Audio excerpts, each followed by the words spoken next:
What is going on? What is going on, y'all? Thank y'all so much for tuning to another episode of Beyond the Hustle. I'm your MC, Daniel Tadman. Join with me is always serial entrepreneur himself, Mr. Paul Renee Jr. What is going on, Paul? What is going on? This is episode 28. My brother, what is going on?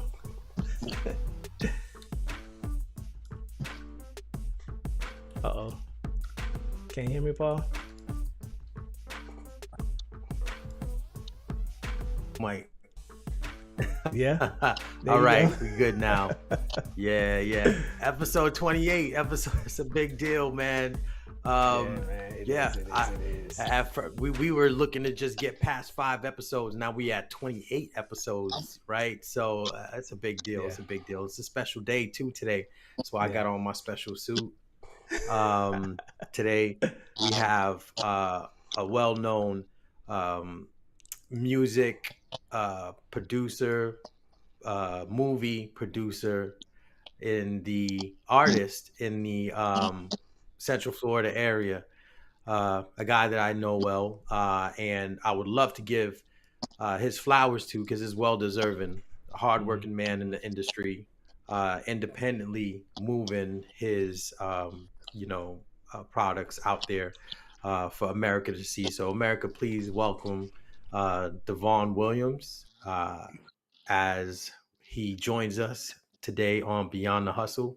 What's up, Vaughn? How are you, man?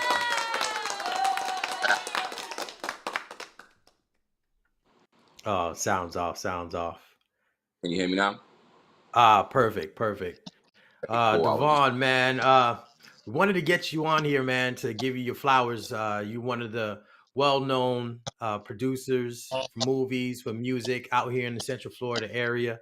I remember when I needed to get commercials done for my business. I asked around and I was like, "Hey, man, who should I go to get some production going on?" And word on the street is, man, you got to talk to Davone, man. He's the guy to get it popping. And now we want to give you your props. You got your movie that's out, that's just now put out, Levels, that I've been hearing so much about and I've got to see. But we wanted to talk to you about it. Independently owned, moved, produced. Man, you just a man of many talents, a man of many, a jack of all trades, a man of many hats, man. Got to give it up to you, bro. Tell us about yourself. Yeah, at any time, man. You're well deserving. Tell us about yourself, man. Where are you from? What got you into the entrepreneurial spirit? And then let's jump into the movie that you produced. I'm from New York City originally, Brooklyn. But I've been in Orlando for a long time now, so I claim to always my home. My entrepreneurship probably comes from my second foster mother. She just she brought home a bike frame when everybody else got new bikes on the block. She didn't really say nothing about it either. She just gave me a bike frame and looked at me. And so the only way for me to get this thing on the road was to go, figure out some money. So down by the Pathmark, back some groceries, made enough money to get the bike on the road. So I figured at that moment, I could always work to get whatever I wanted or figure out a way to make it happen. I was probably 8 years old when that happened. So I think that's where my spirit comes from. And this is out in Brooklyn, right? Yeah. Brooklyn's the place where stars are born, man. So that's a place of the hustlers right there. Nah, it is. Once I got a taste of that, knowing I could just go earn, I could make whatever happen, basically, at that point, it just always stuck with me. Like, there's a way. I don't kind of wait on nobody to see my vision or see things the way I do it. I just get to it. Yeah, man, there's always a similarity amongst entrepreneurs where they have to learn early that no one's coming to save them. In order to get it, you got to go ahead and get it yourself. Exactly. Let's move forward to What'd you say? I couldn't hear. So that's a good way to put it. Nobody's coming to save you. Yes, most definitely. Let's Right. move it forward to the entertainment industry. When did you get your feel? When did you get that vibration? When did you get that enlightenment that you knew you wanted to jump into the entertainment industry? Now, um, uh, before the movie Levels, which is out on Tubi right now, came out, I knew you from making music, from directing, producing, and being an artist. You and another one of my favorite artists, Red Eye, came Yeah. out with the group, Red Rum, um, which was one of those albums that when I start my workout, on occasion, I gotta listen to that. That's an album that gets you pumped up, right? And stuff, man. Shout out to What did you? I said shout out the Messiah I didn't. Complex, man. That's the album you're talking about, the Messiah Complex. Yeah, yes, sir, yes, sir. Yeah, that got me doing them reps and wanting to reach my max, and looking in the mirror, flexing, and looking at the next guy next to me like, what you want? What you looking Right. at, man? What? You know what I'm saying? Shout out That's to an Red album Eye. that'll get you hyped up. Most definitely, one of my favorite MCs, Red Eye. Shout out to Red Eye. Right. What gave you what got you started on that path, of being creative, that creative path, and and getting involved in the music industry? How did you know you have it? When did you know you had it? Well, I had already been making songs a long time before I realized I could make music and compete on a certain level. So, but what got me into music is my man Shice just one day it was like, yo, you should rhyme. You know what I'm saying? You should rhyme. You always Yeah, snapping on niggas. You should rhyme. And I never really took it as nothing other than that. It was hip hop. We loved it. Everybody rhymes. In yeah, a bathroom by themselves. You know what I'm saying? Everybody don't got the ability to get it all the way out to the public, but everybody rhymes one way or the other. So everybody's a secret MC or some shit like that. You know what I'm saying? So it's like I think anybody that felt the culture in that way saw themselves in that way, and just some of us went a little bit further with the expression, and it spills right over to making a film. It's no different. I'm just the artist, man, expressing myself in this way right now, and I'm just able to give you a hardcore rap album and then turn around and direct the feature film. You know what I'm saying? I'm just blessed like that. You know what I'm saying? I got to give it up. Thank yeah. God for the abilities, but it's just me feeling like I feel like doing it. I don't think about the industries or all of that. Yeah, like I said earlier, I just get to it, man. I love movies. I wanted to make one, and so I did.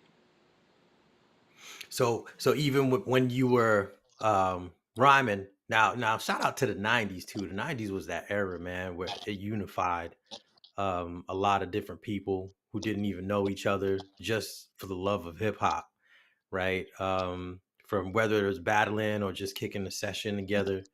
It was a beautiful time back then. I'm not sure how things are now, but yeah, I got to give a special shout out to the '90s era. Or, Yeah, or miss it, but and the music too. Oh, most definitely, because I can't even listen to the music that's going on nowadays.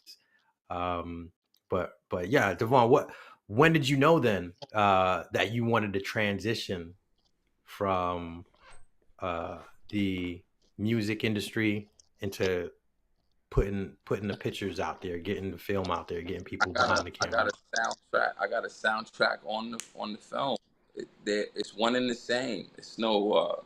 It's not really no Mm, separation. It's the same thing. It's just it almost made it more purposeful with the music because I was making it about a specific thing rather than random thoughts or whatever. The music is inspired by the yeah. film, and so they go hand in hand. So I don't have to leave one alone to do the other. It's just different chambers. You know what I'm saying? It's just same as you doing a music video with the song. You know what I'm saying? It's just different chambers. Same thing though. A lot of the stuff that I do on the producer level translates to what I do when I'm editing film. The jargon is similar. The approaches are similar. So the worlds they kind of right there. And Daniel also has a background in the music industry and transitioned to film too as well. It's a relation, and me having a background in the music industry. I remember when I used to You write. used to MC. You used to MC, huh? There you go. Yeah. There you go. So When I used to MC, but everybody's an MC in their everybody own is everybody. right. I don't know if you know though. I used to have a record label though, with 7 artists. We used to do shows, used to do some music videos back in the day. But when it came down, and I used to produce beats and of that nature. But when it came down to being an MC, yeah, you're right. When I remember writing, and while I'm writing, I'm already picturing how the video, how the image is gonna be, put out. If once Very. the video, it's related. You're right. You're right about Let that. me ask Um, you, what do you do with that energy? Because energy can't be destroyed, so it has to be applied to something else. So what do you do with that passion now? And don't tell man, me nothing that's a good about no money. question. It Something is. that It is though. On, don't got to do with making no money. What do you do with that passion? Because that passion don't pay. So no. tell me how you channel that now. Okay. Well, no, that's a good question. That's a good question. For years, I did channel that creativity in marketing, and coming up with marketing. Man, it's not supposed to be no business connected thing. I It's know it. not supposed I to be know business. this not, but I'm just being 100 though. I'm being 100. I had channeled it into how I use the creativity, that energy into I being creative in marketing schemes. let But you no, know. I'm not saying you keep breaking up, but I'm not saying that I didn't pick up the pen. I'm not saying that. I still pick up the pen till this day, you know what I'm saying, and put Okay. down All right. a So couple the of answer to verses the or two. question would be it never went anywhere because I'm still a MC. I'm still a sick one too. I'm still a All sick right. All right. All right. still a No sick doubt. one too. But no, I did feel like Vaughn, I did feel like I put that creative energy as far as music related behind, in to the side, I should say, in order to progress, and move forward with the business. Right. Because as a lot of real people who are passionate about music, experience it. If you're really, really passionate about the craft, majority of the times you're not going to be making money off of it. You get what I'm saying? That's being an It, artist, it's boy. just, yeah, it's the artist mentality. You're doing it for the art, not for being connected to what the propaganda and the mainstream is pushing, but what is coming out Well, from your I can heart. dig And it. that's not I can I dig do it. have a question for y'all. I have a right. question for both of y'all because like when I was doing music, my friends and people that I would run across, man, they always wanted to rap. And I was 17 the first time I stepped into the studio. When I first started rapping, I was 17. And of course, the nerves and everything like that. So I would have friends, I would let them hear my music, like, oh man, I rap too, I rap too. I'm like, hey, come to the studio. And everybody all big and bad talking about what they do and how they gonna be in the studio until them lights turn on and they Mm, hop in their booth and they all do the same thing. mm. They all do that whispering on the track. So I want to know like what was y'all like first experience being in that studio and how you dealt with those nerves, man? Because those nerves be real. Um, and that was a long time ago. I don't think I had ever had nerves about it. Yeah, I don't I, I think I don't. I did don't. either. Yeah, I don't think I ever had nerves about it. I think it's about maybe after you record and you're listening back, and maybe you start comparing that to what you think, what level it should be at, if you're being honest with yourself. But going into it, it's not like it's a audience there, So I never really had nerves in that way. Going into it, it was always trying to like project a particular thing, and did I hit the mark or not hit the mark? I didn't take it so personally for a while. You know what I'm saying? Before I started to really I already had a record deal. It's just more about the craft itself, or like measuring up to the people who I thought was dope, because that's all it was about. Even when we almost tricked ourselves with the way we thought about the music. The people that we loved, that we felt was like maybe underground or not crossed over, we only heard them because they had crossed over. And so us coming up as artists trying to mimic that, it's almost like shot yourself in the foot in a way, where we wouldn't do certain things trying to be like who we thought was popping. So that's all it was like trying to fit in with who we thought was dope. It wasn't about. That's why most of those artists you see, they don't make money, and they deals ain't straight, because they just wanted to be there or be part of what they thought was dope. So that's that artist brain. Yeah. And I think a lot of people, a lot of times too. It definitely is. But now what you see a lot nowadays is like, that seems like when you were talking earlier, Ruff, talking about like the getting into film, music and film goes hand in hand. I want to say from like the first time music was introduced into like film, like before silent, after silent films, everything like that. When sound started coming, music has always been a part of films, and it seems like if you are an artist, even when it comes to like music videos, we see that they're like short films, short stories, man. Good Music ones. videos have gone. Yeah, the good ones. Music videos have gone into like now these every rapper or even singer, like you get a camera pointed at you. I mean, that's acting. Even when it comes to rapping, that's still acting and performing. When you're doing music videos, you're still performing.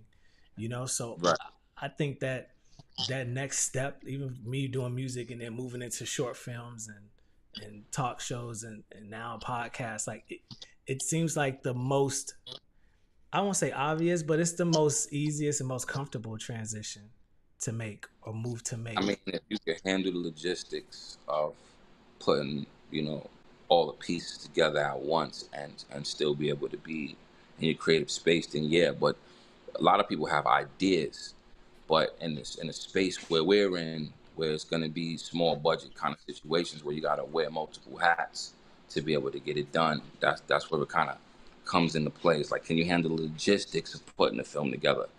Everybody got an idea about what they would do and how they would do it, but how do you respond in those situations or set it up? Because there's a lot of moving parts, man.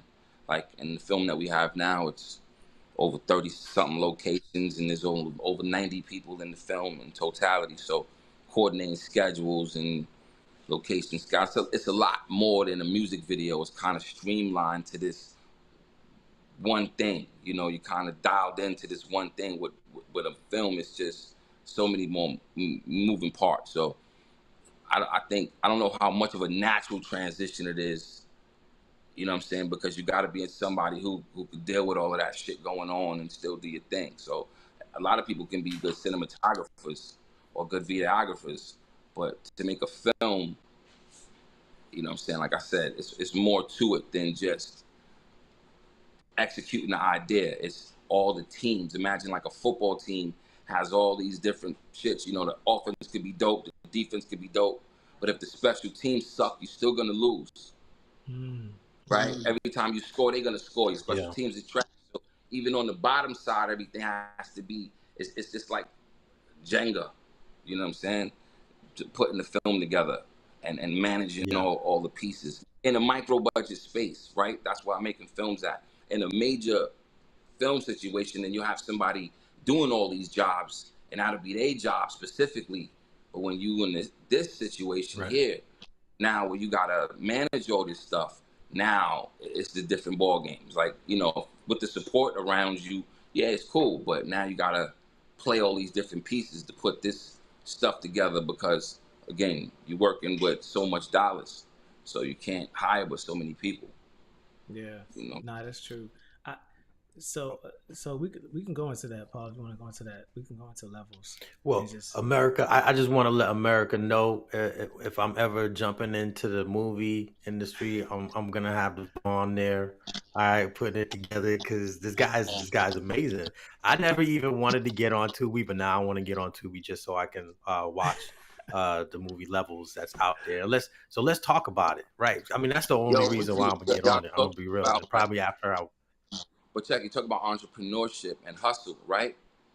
Tubi Yeah. is a platform that's providing a situation for cats in that space, and so I think without having like a real curator to like make sure everything is always dope. You got these films that got all these mistakes and shit in them or whatever, and they get like Right. a name, but the actual platform itself, excuse me, is providing opportunity. So I think it's to be spoke of in that space to where, years ago I make a film like this and there's nowhere for it to go. Right, I get it. And I, it I too. pedal it. It's just that stigma, I guess, attached to it, the reputation to Tubi. Right, That's probably right. what had me Good. not jumping on it. But just because you're on it now is going to make me get on it, and then it's yeah, going to probably open me up to see what is really It's a lot of out there. it's like a vault, like Netflix used to be with just film, all the films. Probably some of your classic films you could just search and they would be there. There's an independent Mhm. lane on Tubi, but that's not all that Tubi is on. It's just like a vault of Okay. films, the way Netflix used to be when they first see, started out. I what the difference? See, Netflix, you can still Netflix was like your blockbuster where once it's out of the theaters, you have your database in Blockbuster. Netflix kind of made its name with that by having like old school or not even old school, just like older blockbuster films that Flash, were out of they theaters. would license classic. They would license classic films Yeah, in the beginning, and you will be able to get access to films that right. you love. That's how they That you loved. built right. And the quality on some of those films you would have on there used to be trash until they got their subscriptions up. Yeah, It's until you. the same thing. Yeah, Right. The yeah, same thing, but they're giving opportunity right, for people, who would have normally not had a chance to get their ideas heard or yeah, seen, so I think it fits right along the line. You start thinking about hustlers, they it definitely is level exploitation in all things, but the benefit right. of it is boom, now you do get to, make it's real. Oh, I could make a film, whereas that never would have been the case. You'd have been selling DVDs out your Right. trunk to Yeah. people Right. who couldn't see it. You didn't have a chance to get it to a mass audience that was already sitting there, waiting for the shit. So, big up to Tubi. Yeah, Tubi, it does give a lot of place for the indie filmmaker, which I think is dope. Producer. Right? So so I guess what's the synopsis for Levels and where did that idea come from? Levels is like a second generation hustler tries to retire, and his supplier got other plans for him. So, that's the tagline. But that the name of the movie is Levels for that reason. I put a lot of nuggets in the movie, a lot of things that you would have to really look at it and see it. Nothing on the surface. Um, I touch on a lot of different things. It's just subtly in the process of giving you like a adventure thriller movie. If you look beyond what you're seeing in front of it, you'll see the Hmm. levels of things that I laid out. If you There's look, some gems. There's some hidden gems in there that for I people to mean, grasp on. That's what you're saying. yeah, I'm I'm saying, and it's for you to be able, to digest what you're ready for. Next time you watch it, you might pick up something else. But on the I'm excited surface, to watch it. on the Yeah, surface, it's a yeah, dope crime tale. Dude tries to Yeah. leave the game. Supplier, of course, doesn't want him to leave because he makes money for him, and so he tries to, do what he got to do to keep him in it. But it's more layers to the guy just being, when I say second generation hustler, because Mhm. he grew up seeing his father move a certain way. But the point of that was he still had a father. You see what I'm saying? Right. Like, and when Which is you see that, important. yeah, I put him in the crime element, but he still had a father, from the time he was little till he grew up. And you're gonna be what you see in front of you, unfortunately, for the most Yeah. part. Right. And so in this world, that's what happened. But the thing is, like, to humanize people, like, yeah, he might have been a street guy, but he still had a family. He still had a kid. He still made sure he looked after his kid, just like you know, everybody does what they do. You know what I'm saying? So Yeah. it was Yeah. kind of to more humanize people. And then if you want to look past that, it's like we're not too far away from not being able to do anything in this country. You're still not too far removed from that. So for Right. somebody in this day and age to still have to resort to illegal activities to get by, when you think about the time not too shortly ago that we couldn't read, right? They would let you read, that you didn't have no nothing, and to now Right. it ain't that much distance. So whatever somebody got to do to get by, you don't judge him. You know why? Because he got a family.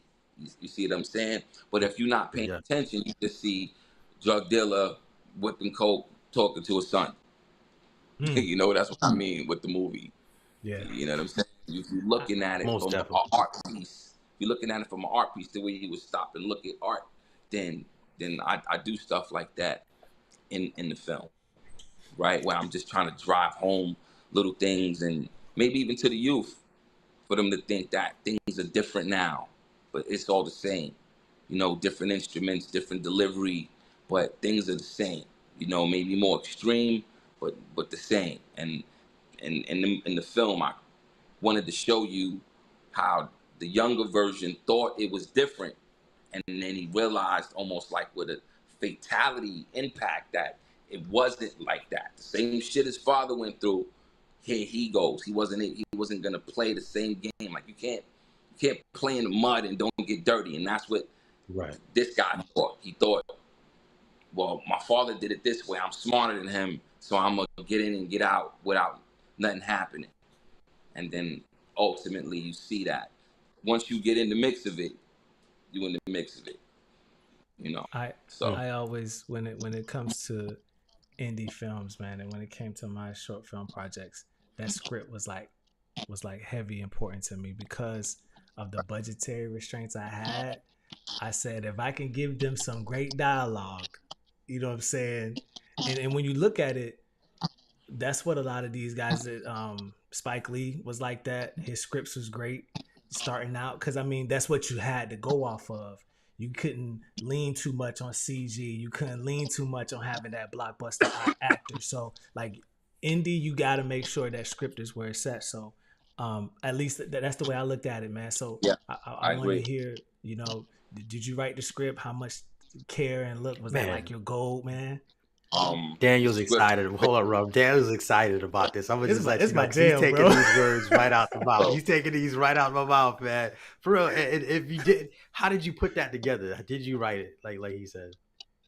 well, I- the film is inspired by another film that I always loved. But this script is written by Jason Cook and Angus Okay. Prosper and myself. Um, we the script was constantly evolving throughout the whole process, because there's a difference between, like, when you write something like a book, you write it more like a book, and then it starts to unravel in real life. Sometimes it's a little Mhm. too wordy, and you don't need all of those words to convey the thoughts. And the actors are just trying to do what you put in the script. So I always like tell them, don't be a prisoner of the words. Be a prisoner of the moment. Okay. You know what we're trying to say. You know what we're trying to do, and this is just a framework of how to do that. But don't be so, unless there's like specific lines that are so dope that they have to be said. But that always goes without saying. Everybody can see it in the Okay. script, like, oh, we definitely did. When a guy improvs, he doesn't leave out the dope shit. You know what I'm Right. saying? Okay. So So you allowed them to ad lib then for certain situations. I even wrote the lines to the script to fit the way they spoke once they were casted, so that Mm. they would have less of a reach being this character. The people that in my movie didn't wake up actors, the rappers and guys that I just know, everyday guys. There's only like 2 people in this movie who I casted in the world trying to be actors. Everybody else, I just got a call from me out of nowhere, like, yo, what's good? What you doing? Yo, I got this thing I'm doing. I think you could do this. Yeah. And something about that person that I felt connected to the guy in the script and made that marriage. But only the 2 females that you'll see in the movie, those are the only ones I casted. Everybody else was just doing they Thug Thizzle when I hit him up and was like, yeah, come be in this film. Man, that must have been a wonderful process. I was looking at it like you had to really be the general behind everything and put everything together. Um, have everyone play the specific parts to see what uh, roles each individual could play. That must have just been amazing. That's an amazing vision, man. You got to give yourself So, props to that, bro. so Yeah, first that's you huge, got like bro. wish Much list, right? You respect. got the wish list. You go, if I could get anybody to play this part, who would it be?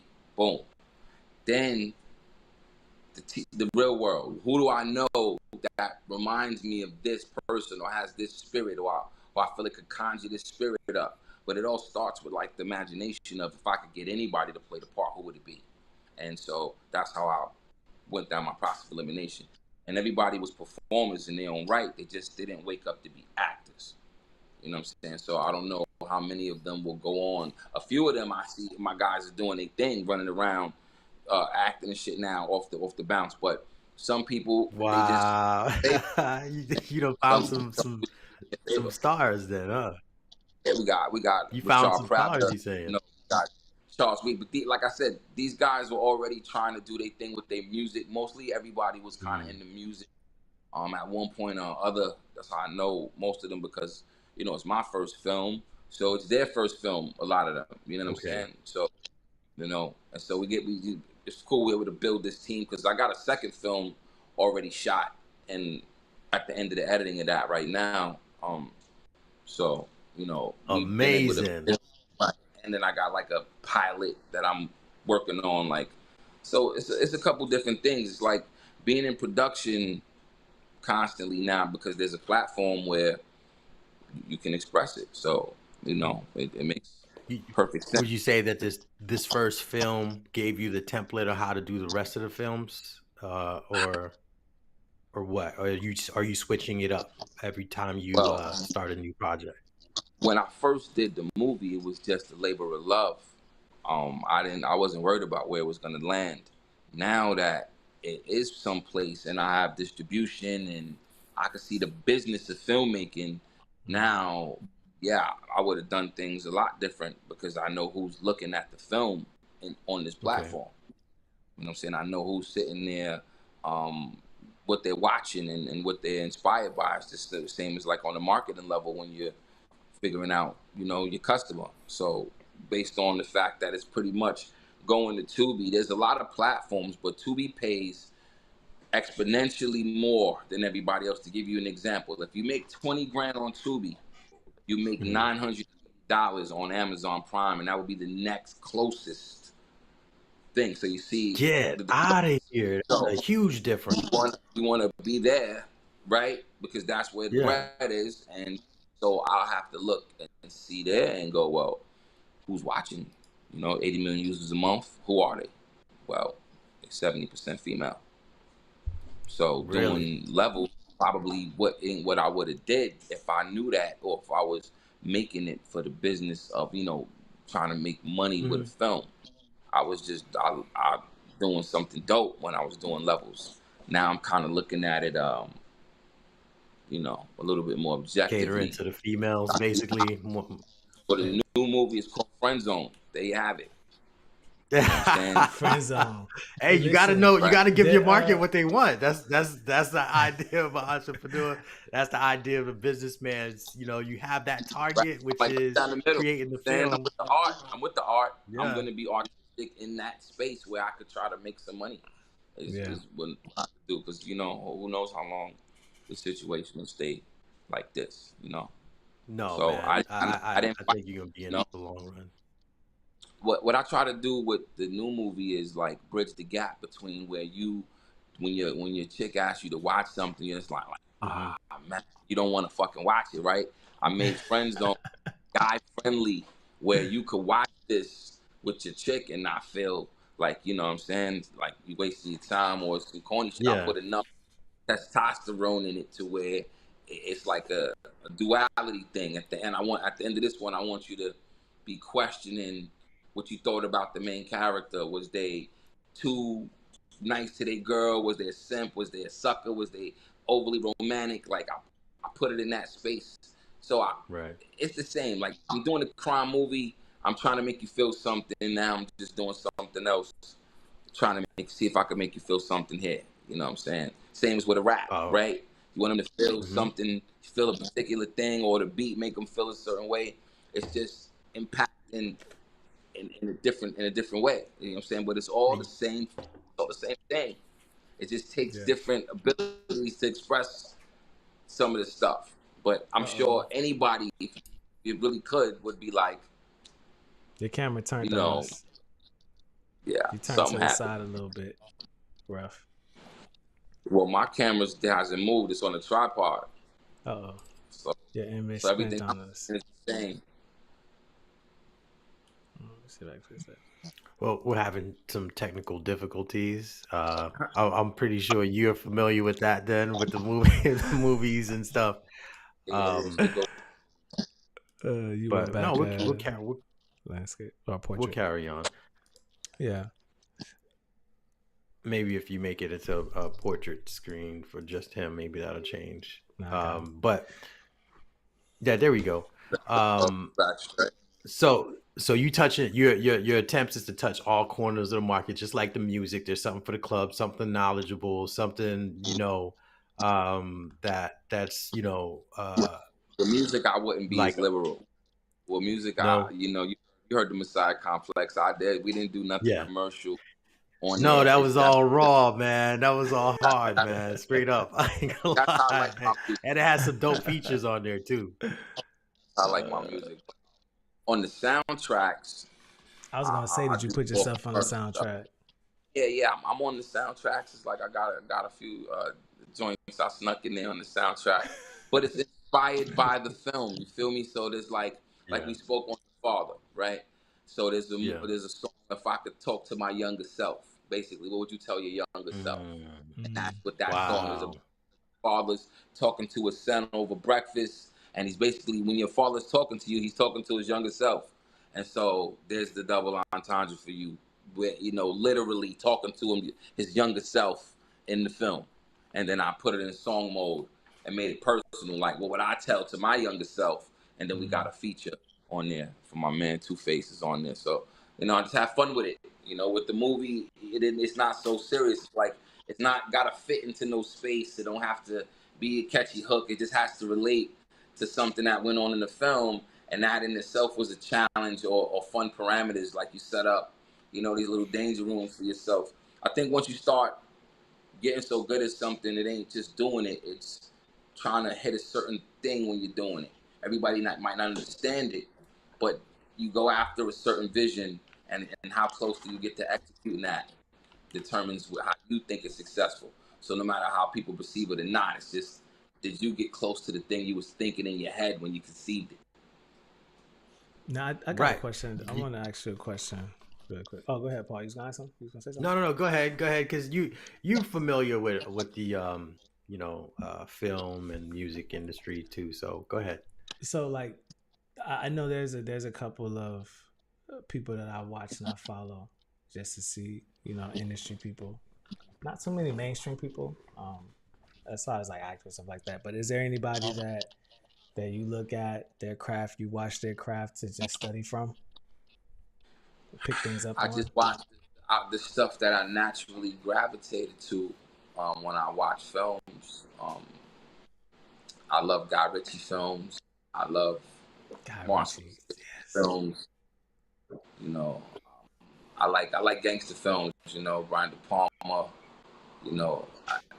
There's something about that world, that there's an honesty in that world, right? As much as you might look at it as the dark side of things, that's where the most honor and the most pragmatic people are, other than maybe start talking about military films. Is like on the street, that cold person will go to the end of the earth. Now you got your grimies, but at the end of the day, it's a more honest place, and that's where my taste always went. So the directors that like operate in that world, or the movies that function in that world, they always kind of resonate with me, because there's also a humor in it as well.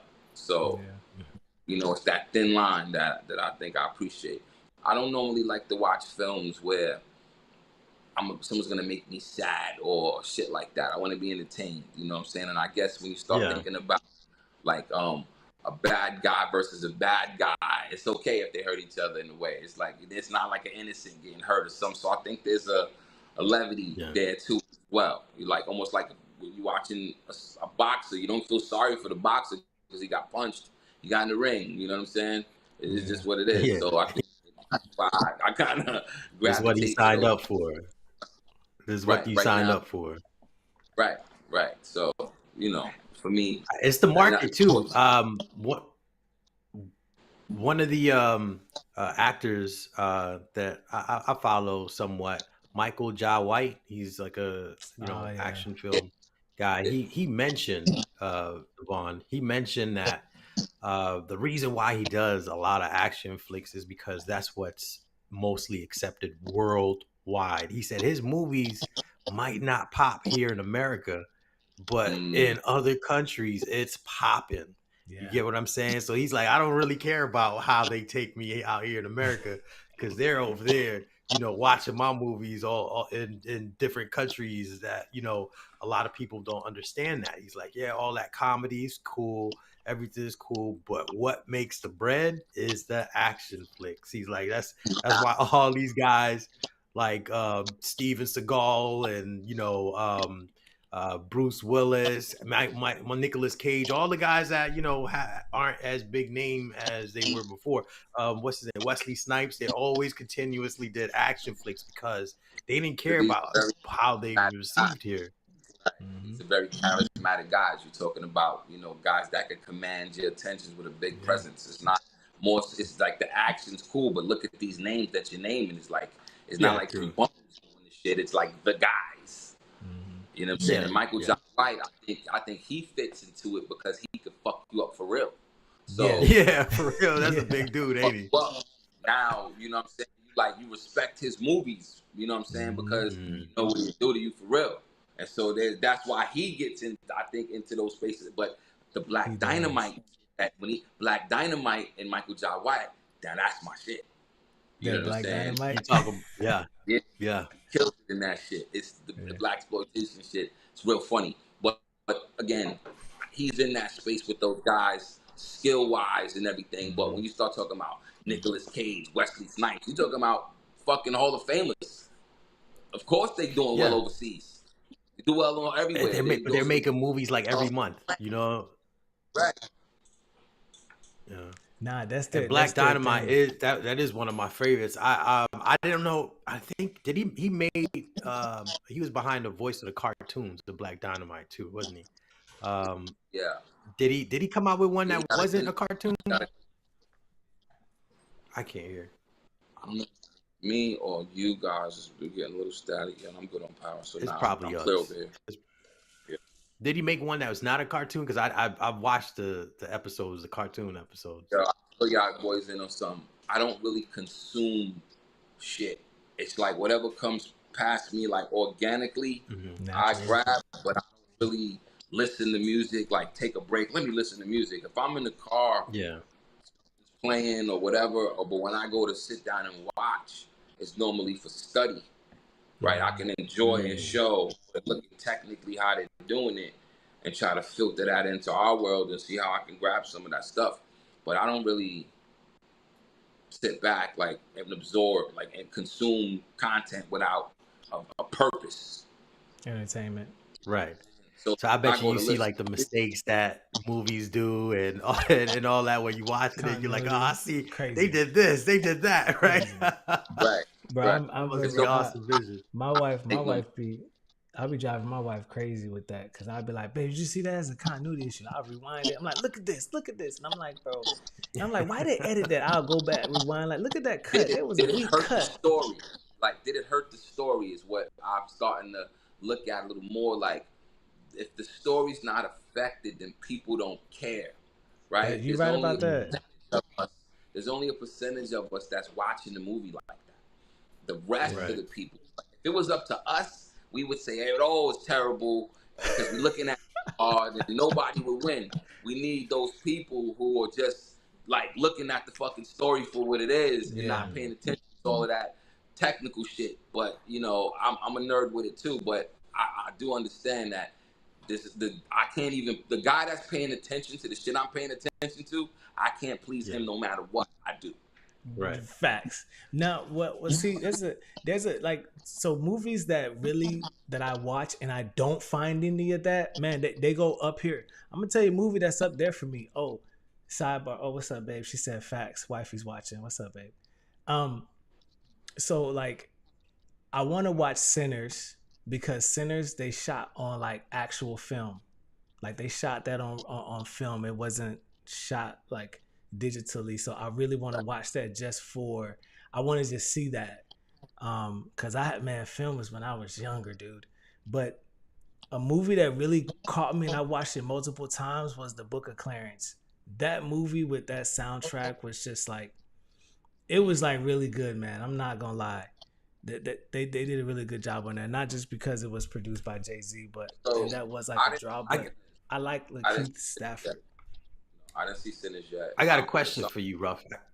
Dude, yeah, I was gonna say, Sinners was shot no, on film, and the I way didn't they see it shot yet. that was crazy.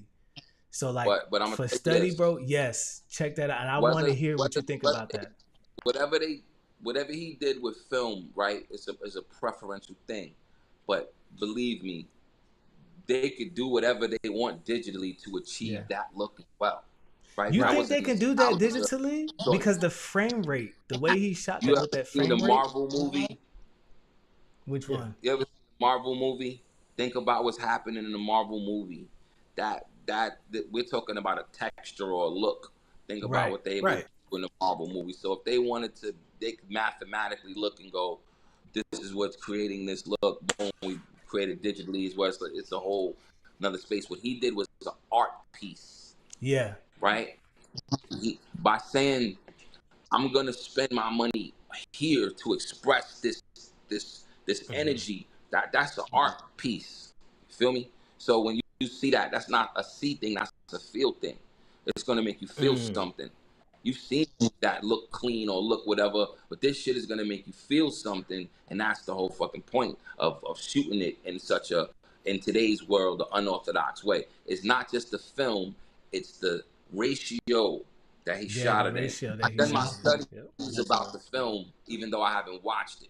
So I still did my studies about it and what he did with the film visually and sonically, right, is what I'm interested in because it's, a Yeah. story's gonna be a story. You're gonna be able to take any story and show you 10 other movies with similar Hmm. shit all day. It's like we got to look at past that. So I want to see it to be entertained, but I was more interested in what he did in the It's, film. You know what I'm saying? So he And it's gave you a I'm a always interested in the story. I'm right, always and it's a interested in the story timepiece too. whenever I watch a movie. right, It It's a has to be the timepiece story. too. So like the I way can he shot I can that, deal with the shoddy production. I can deal with the acting being a little bit off point. But if the story is what keeps me connected to the right, movie that I'm right, watching, if it's a good storyline, then you win in my book. I wanted to ask you a right. question though, right?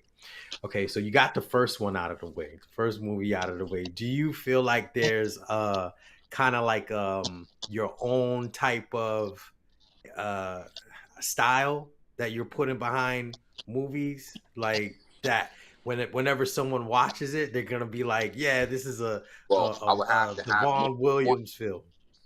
I think I would have to get a few out there for you to Few. be able to compare. But Okay. this is what I will say: I did the best that I could at the time I did the one film, and now Okay. I'm better because of that film.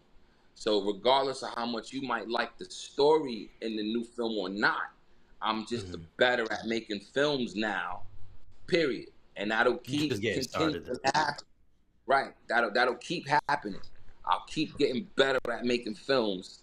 That doesn't mean the story that I'm working with is as good or not as good, but I'm giving you the best version of me every time.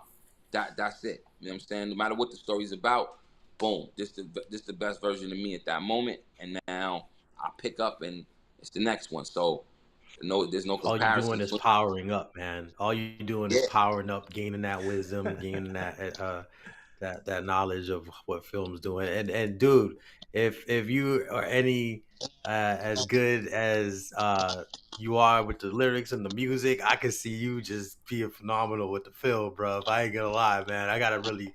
That's why I appreciate wanted that. you to get on here, man, so I can give you your flowers, man. Yeah. So that That shit makes uh, me uncomfortable a little bit. So I just like to talk about like work and shit because yo, there's an ill story I keep telling it. There's a what's up? Caesar who paid someone to walk by his side and keep whispering in his ear, "I'm just a man. I'm just a man," because all that fucking guessing and Mm, this. You. Why do you think somebody who's dope delivers trash to you?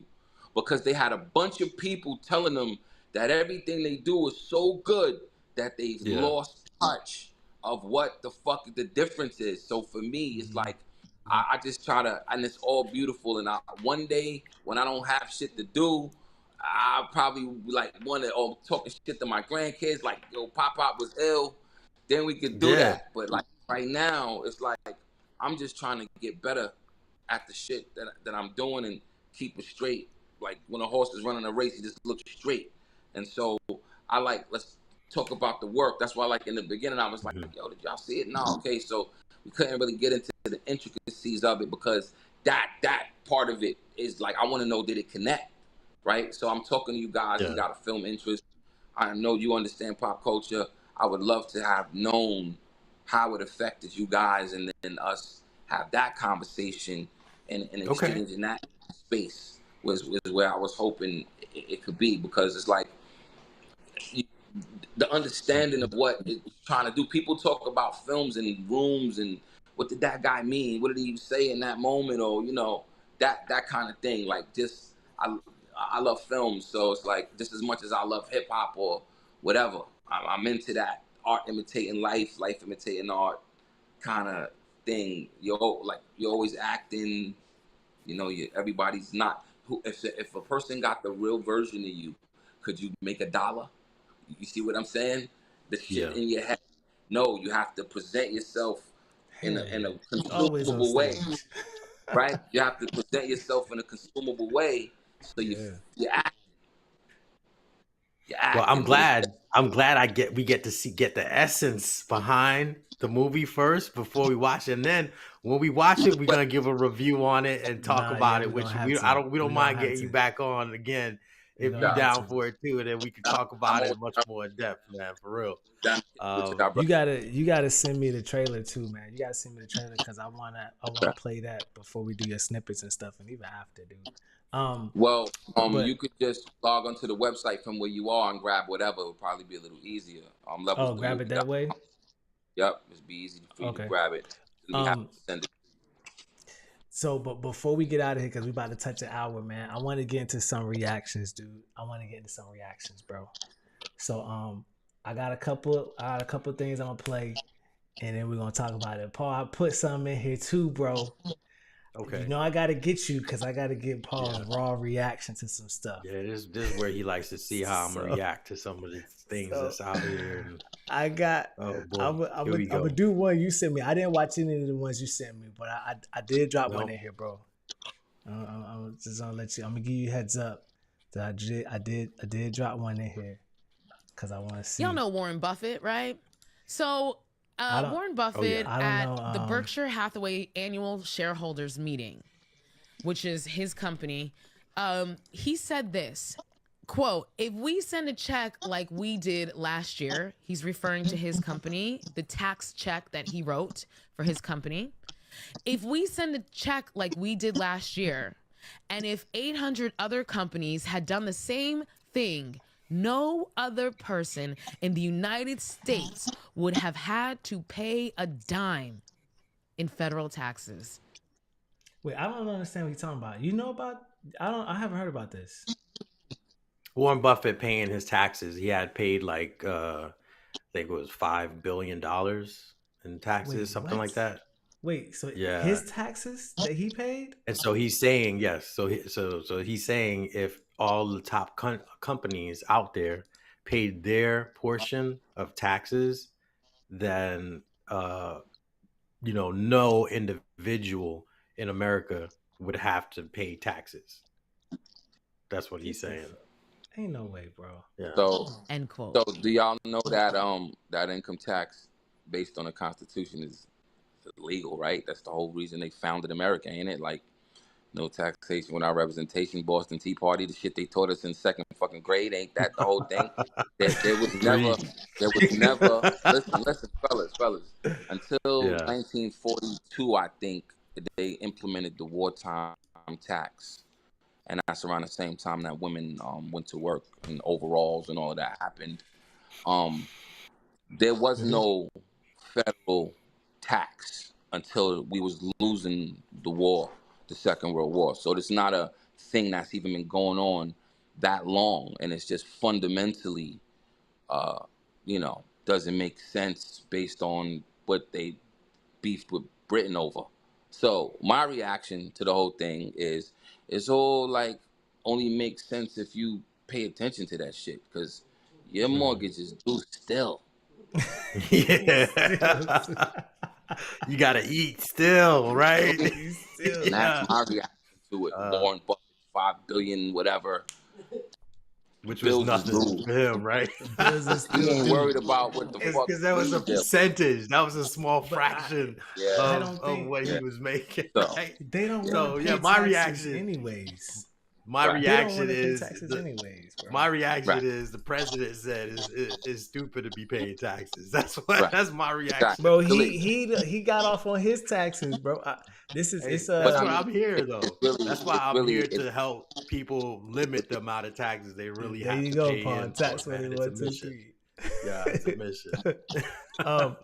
It's 47 seconds. Did they just react to this, or did she got? Oh, so she just reacts. Did you hear what I just said? Yeah, we heard you. He said that if 800 of the top companies in the United States all paid as much as he paid in taxes last year, none of us regular people would ever have to pay a red cent in federal taxes. His company paid a 21% federal tax rate. 21. I'm confused. Now, is that? I'm confused. I'm a little confused about this part. I didn't know there was a deficit that we were paying to that would make it that we don't have to pay taxes. It sounds like there's a number that would be hit, which would absolve the rest of us from paying taxes, the way she's explaining it. Or am I missing it? Because she's saying if these other people would pay, then they would accumulate enough money to alleviate ours. So there's a number that lets us off the hook. You're right about that. You're right about that. No, there isn't. There is. Even if those 800 companies paid their taxes, we still be paying our taxes too. So you're right about that. Like 0 cents, just like the rest of that shit. I think what she's trying to communicate, or what, I'm not sure I didn't hear Warren Buffett say that. This is the first I'm hearing this. You heard what she said. I think what she said, that if the other people paid, then it would absolve. We wouldn't have to pay, as if there's a debt or pot we're paying into with a number attached that would be flipped to absolve us. No, it wouldn't absolve. But what I think she's saying is that those 800 companies would be paying enough to cover with what equal everyone hours. else is paying. To match what was paid. That's To what I'm match Yeah, thinking. like what everybody else, that's how much money that That's they're what I'm making is thinking. like Yeah. enough Yeah, so to cover what everybody else in the nations maybe that's her is. problem, Paul. No one understands what she's talking about. That's what. Yeah, that She could wasn't be it clear too. It what wasn't she's clear. saying. Yeah, It wasn't clear. Because I thought she was saying because that. you're right. I thought she was You're, saying that them paying will cover what the working no, class has paid. It ain't what she said no, though. Cause she said, they're but gonna there milk ain't the no way. cow. They're Cause gonna we milk the get. cow. They're not I gonna was thinking say, that. "Hey, you guys, we've reached that limit for Right. 2025. You Right. guys can chill and keep this money." Nah, Because it's income. They tax based off your income. So what? They got taxed 21% now. Is that Hey, off of their hey, revenue? hey, they Or is that see their that income? shit right there. They see that shit right there. They go, "We got them right where we want them." You heard it's her? She misleading. didn't even put us. Yeah. She's out here trying to make a point, making the wrong one. They're like, "We got them right where we want them." Perfect. Yeah, I don't because I'm not. Yeah. I don't It's a tap into understand that. people's feelings, though. It's a tap into people's feelings, cause friction amongst corporations. Hey, they need to be paying their taxes to make people think that that's gonna, Right. dissolve the fact that they have to pay taxes. Right. I don't. Yeah. I don't know. This one. You sent. Did you send me this one? I think you did send me this one. Let me see. I think you did send this one. The largest. Oh yeah, this is weird right here. Oh, this is. I got a question you about this too. Wait. Before we get into it, you want me to play it? No, after, Positive so that he can get an idea of what it is, and then we can talk about it. All right. Stargate. Put that name down in your books, because I think you're going to hear a lot about it in the future. A new American company that will invest $500 billion at least in AI infrastructure. The data centers are actually under construction. The first of them are under construction in Texas, the Abilene location, which is our first location. Abilene is a town on the western central plains of Texas. We kind of scratch and fight for everything good that comes our way. I had people reaching out and they said, "Well, is the president going to come see you?" And I said, "Well, he hasn't texted me yet." So I'm thrilled we get to do this in the United States of America. I think this will be the most important project of this era. Welcome to Abilene, Texas. This is the site of Project Stargate, a very mysterious, much talked about, much speculated about project that brings together OpenAI, SoftBank, Oracle. If it all comes together, building after building on this red dirt behind me will be filled with chips that'll power the AI revolution. What we're undergoing right now is sort of the largest infrastructure build in human history. It's going to create new ways of doing business, it's going to create new ways of invention, and it's going to really drive humanity forward. I need to know more. So I sent this clip because I don't really. I need to know more.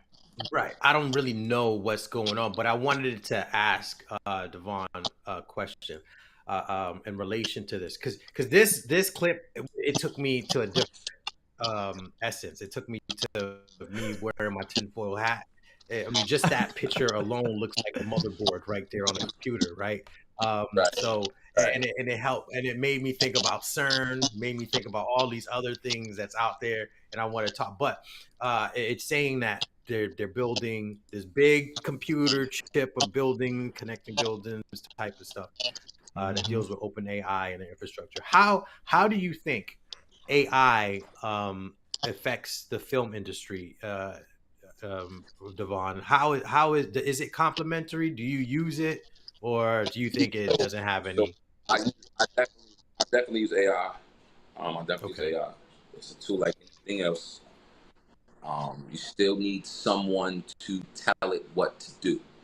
So it can't. If you're trash, it's gonna still be trash.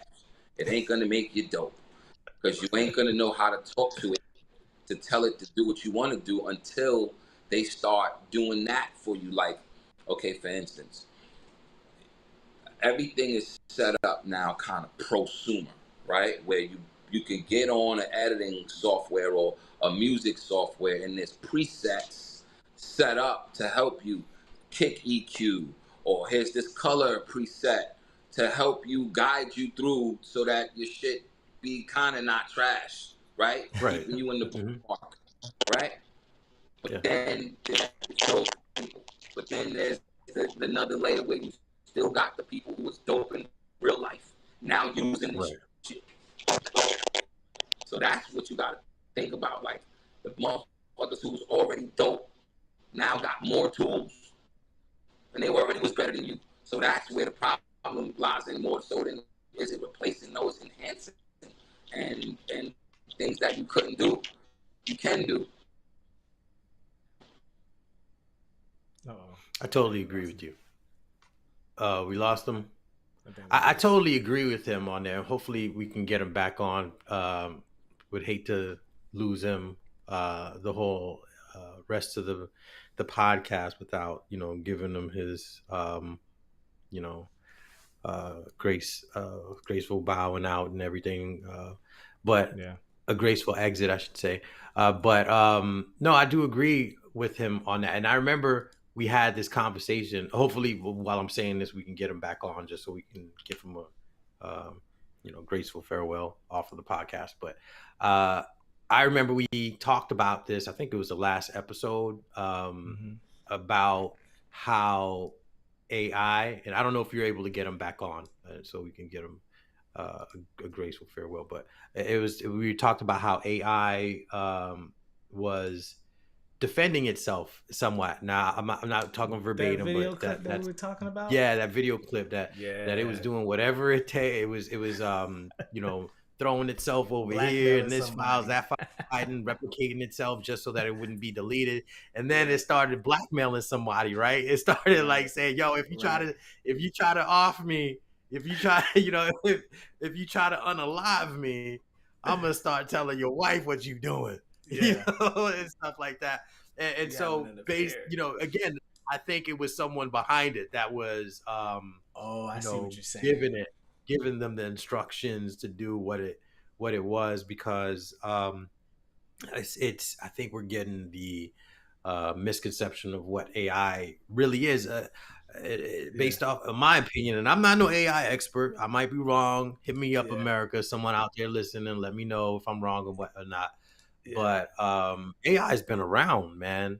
Ever since technology's been around, it's been around. Probably not at its form that it's in now, but it's been around. If you want to talk music, the music industry, you know, we've been using AI, like he said, for presets. You know, every time you do a Google search, that's AI. If you go get a job, they're gonna take my Section 8. Then you won't be able to get no Section 8. You're not going to get no job. They're gonna count your income. This is Daniel's. This is Daniel's type of clips right here, just to get me to react. So I don't care what you gotta say. I don't care how you feel. You're not working. You're not going to get a. That ain't what I wanted to happen. I was trying to get him back. Oh, you gonna mess up my Section 8. Wow. I didn't want to. Y'all see Daniel, it? You ratchet. You toxic. I was trying. Listen. I was trying to get you back. You wasn't supposed to see it or hear it yet. This is too why late. you trying to get me to react to stuff like this, man. Like, what's going on, bro? Nah, man, I'm saying I'm not talking about AI and how that shit is funny. That shit is funny. I'm not serious. Listen. I know there's motherfuckers out here like this. Bro, They listen, make good characters. dog. Listen to what, bro. AI is integrated in business. I look at it. I get it. I look at it like it's a video game, bro. And Kanye talks like this about, you know, humanity sometimes. He talked about this before, talking about this version, whatever. He talks about like NPCs and all that. And that's the way I look at a lot. I look at it like it's a game, bro. I look at it like it's like it's movie. I know this stuff isn't real. You know, it's real life. I know it's not like that. But I look at it like this. I'm like, bro, you got extras in films. You got your main characters. You got your supporting cast and all that.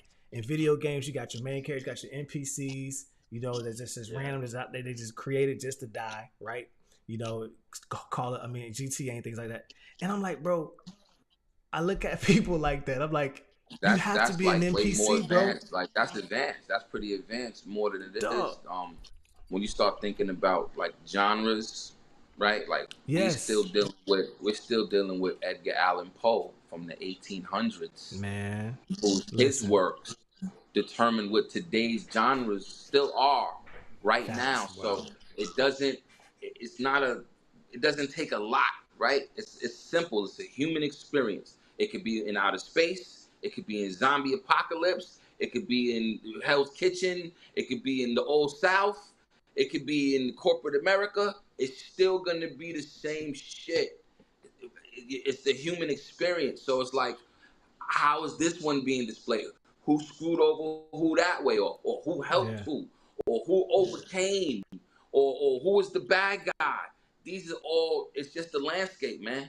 It's the landscape that you want to paint the picture in, but it's never going to be something that humans don't do.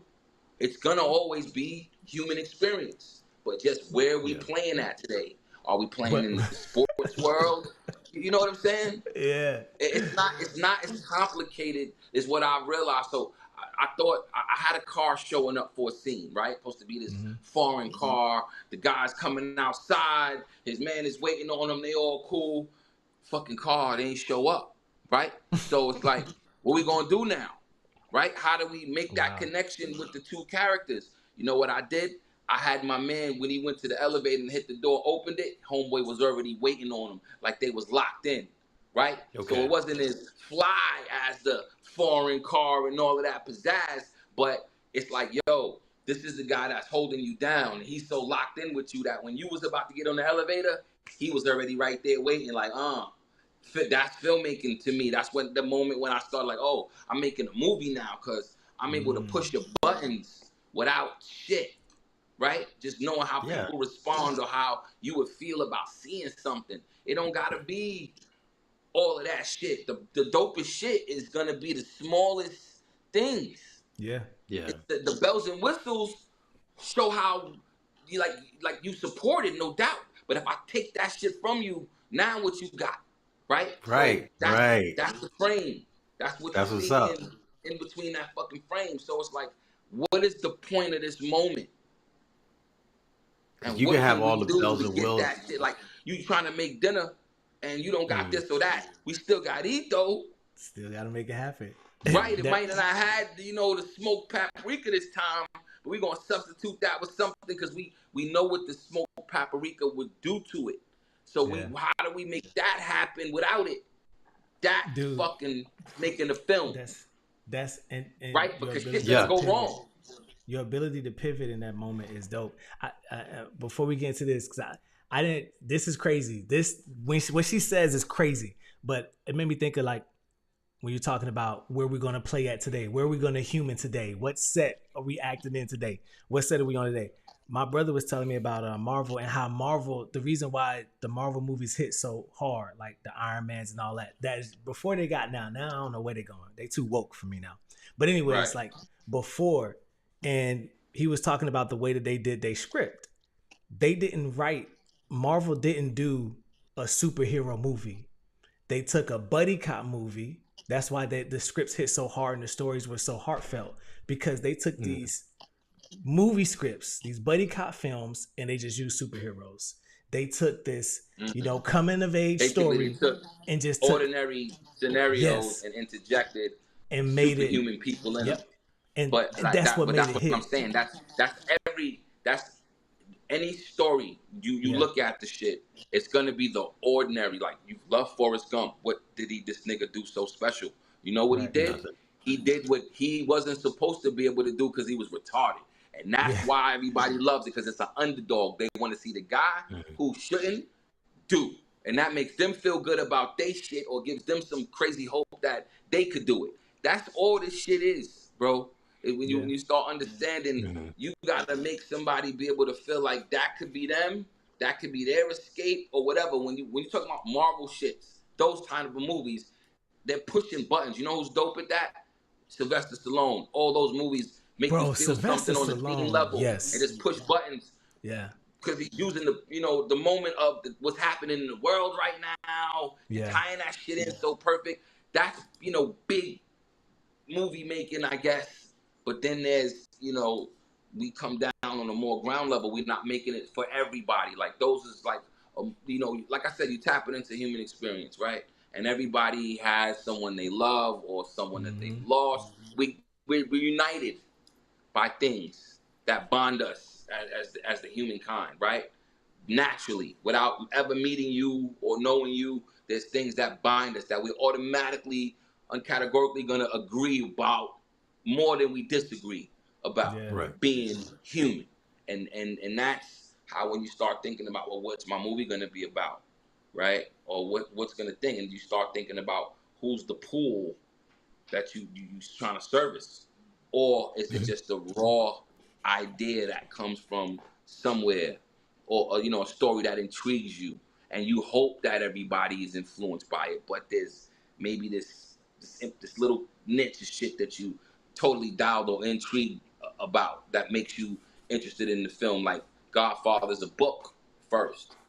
You know what I'm saying? It's like a book first. Somebody's interest in the story compelled it to be a film because it already was a dope human experience, but the book way longer, right? Because of the detail and description of word that's different with what you're showing. I can't afford to show you all of that detail. How do I compartmentalize that shit and still give you the same feeling? So as you spoke on earlier about the script, the dialogue is very important about what's being said, but the moment to me is just as important.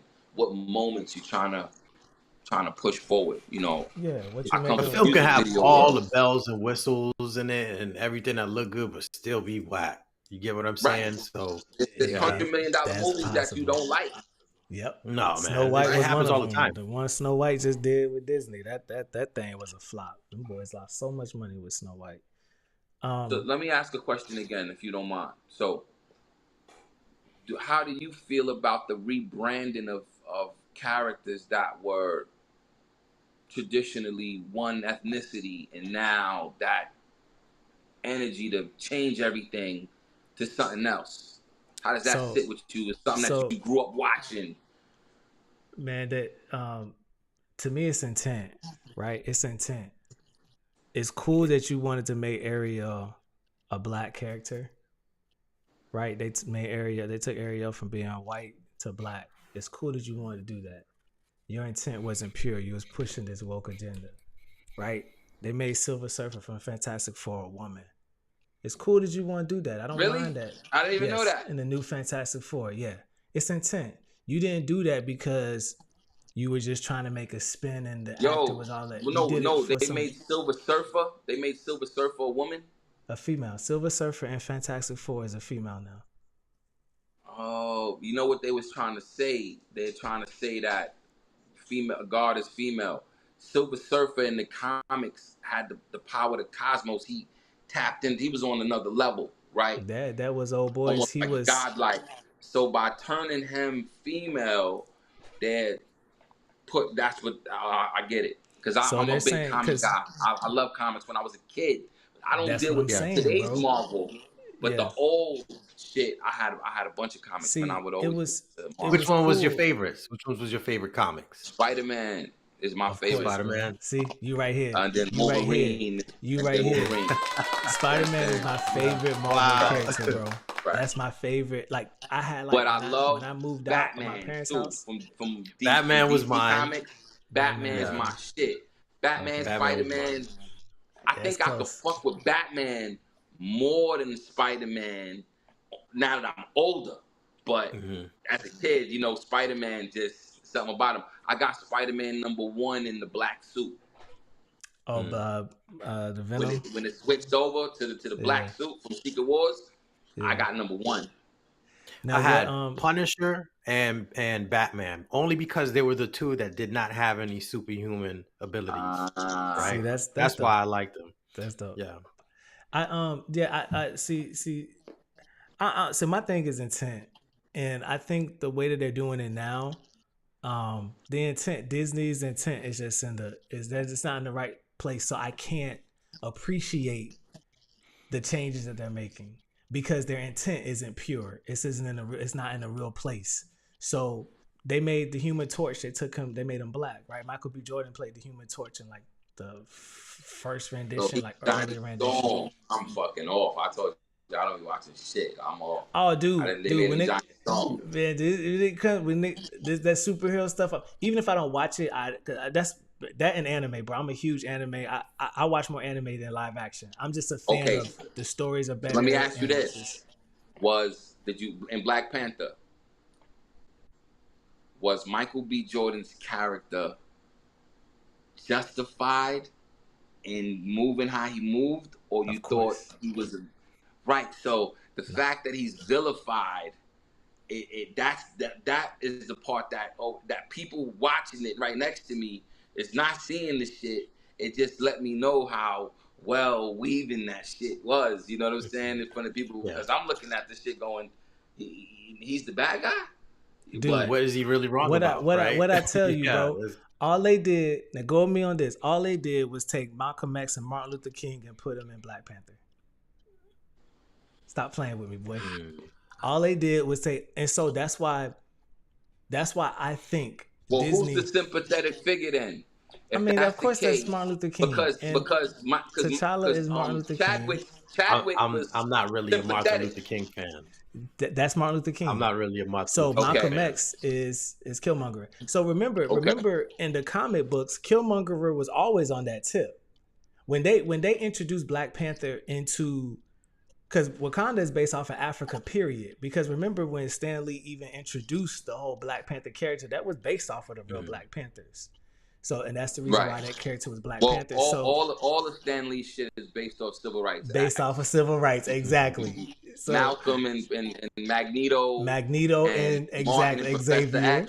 Yes. Yeah, that's civil rights guys. All of that civil rights. So what they did was take, and so I'm cool with Disney taking Marvel. I just don't like Disney's crazy woke agenda and how they push all that. So that's my only problem with Disney taking Marvel, because when you had, and we're going off topic, but whatever, it's a pod. When you had the earlier Marvels, when you had Iron Man, first off, you gotta look at what Wesley Snipes did for Marvel. Yo, P, we wouldn't even be talking about this. You see how serious he done got now? Man, this he got hell now. Like, no more joking, no serious. It done touched the nerve. He in here like, yo. You talk about his comic book collection. This is my jail, bro. So like, I go in on that, but that's where, and that was straight. Marvel was straight. Now where they going, bro? Everything has to be like this agenda pushy. Everything has to be like equal representation. I don't care about representation. I don't care if a character is white or black. Make it good. This is a film. This is entertainment. Make it good. You have all of this crazy budget. Not to cut you off, but we're talking civil rights. Let's get this clip out of the way because I don't want to. And yo, my phone. Hey, Jannar said this is crazy. My phone's not gonna hold on. Yo, stream Levels on Tubi. Check me on levelsthemovie.com where the site is. I appreciate you guys having me on. Thanks for coming on. We're gonna get you back on so we can tell you about what we think about the movie. Yeah, all right? I appreciate that. All right, man, have a good night. Y'all boys have a good night. You too. Make sure you guys America. Make sure you catch Levels on Tubi. You go get a job. Yeah, on Tubi. Yeah, make sure. I don't want to give it. We'll talk about it some more after these clips. I don't want to keep this just. Oh, Jannar, you gonna jump in for the conversation? I'll send it. Sure, why not? We got some time. I'll send it to you. If you up for it? Nah, I'll send it to him. All right. I'm gonna send it to you, bro. Dude, so this is crazy. We can get into this clip, and we can watch it. But yeah, man, he took me in a whole other zone, bro. I ain't gonna hold you. Oh man, yeah.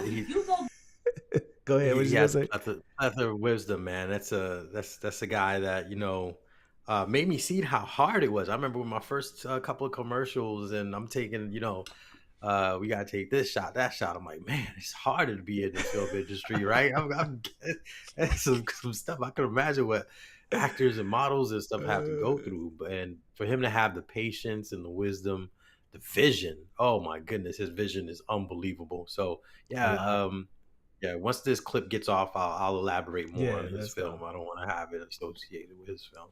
No job. If you go get a job, they're gonna take my Section 8. Then you won't be able to get no Section 8. You're not going to get no job. They're gonna count your income against my Section 8 and my link card. You're not working. No. So I don't care what you got to say. I don't care how you feel. You're not working. You're not going to get a job.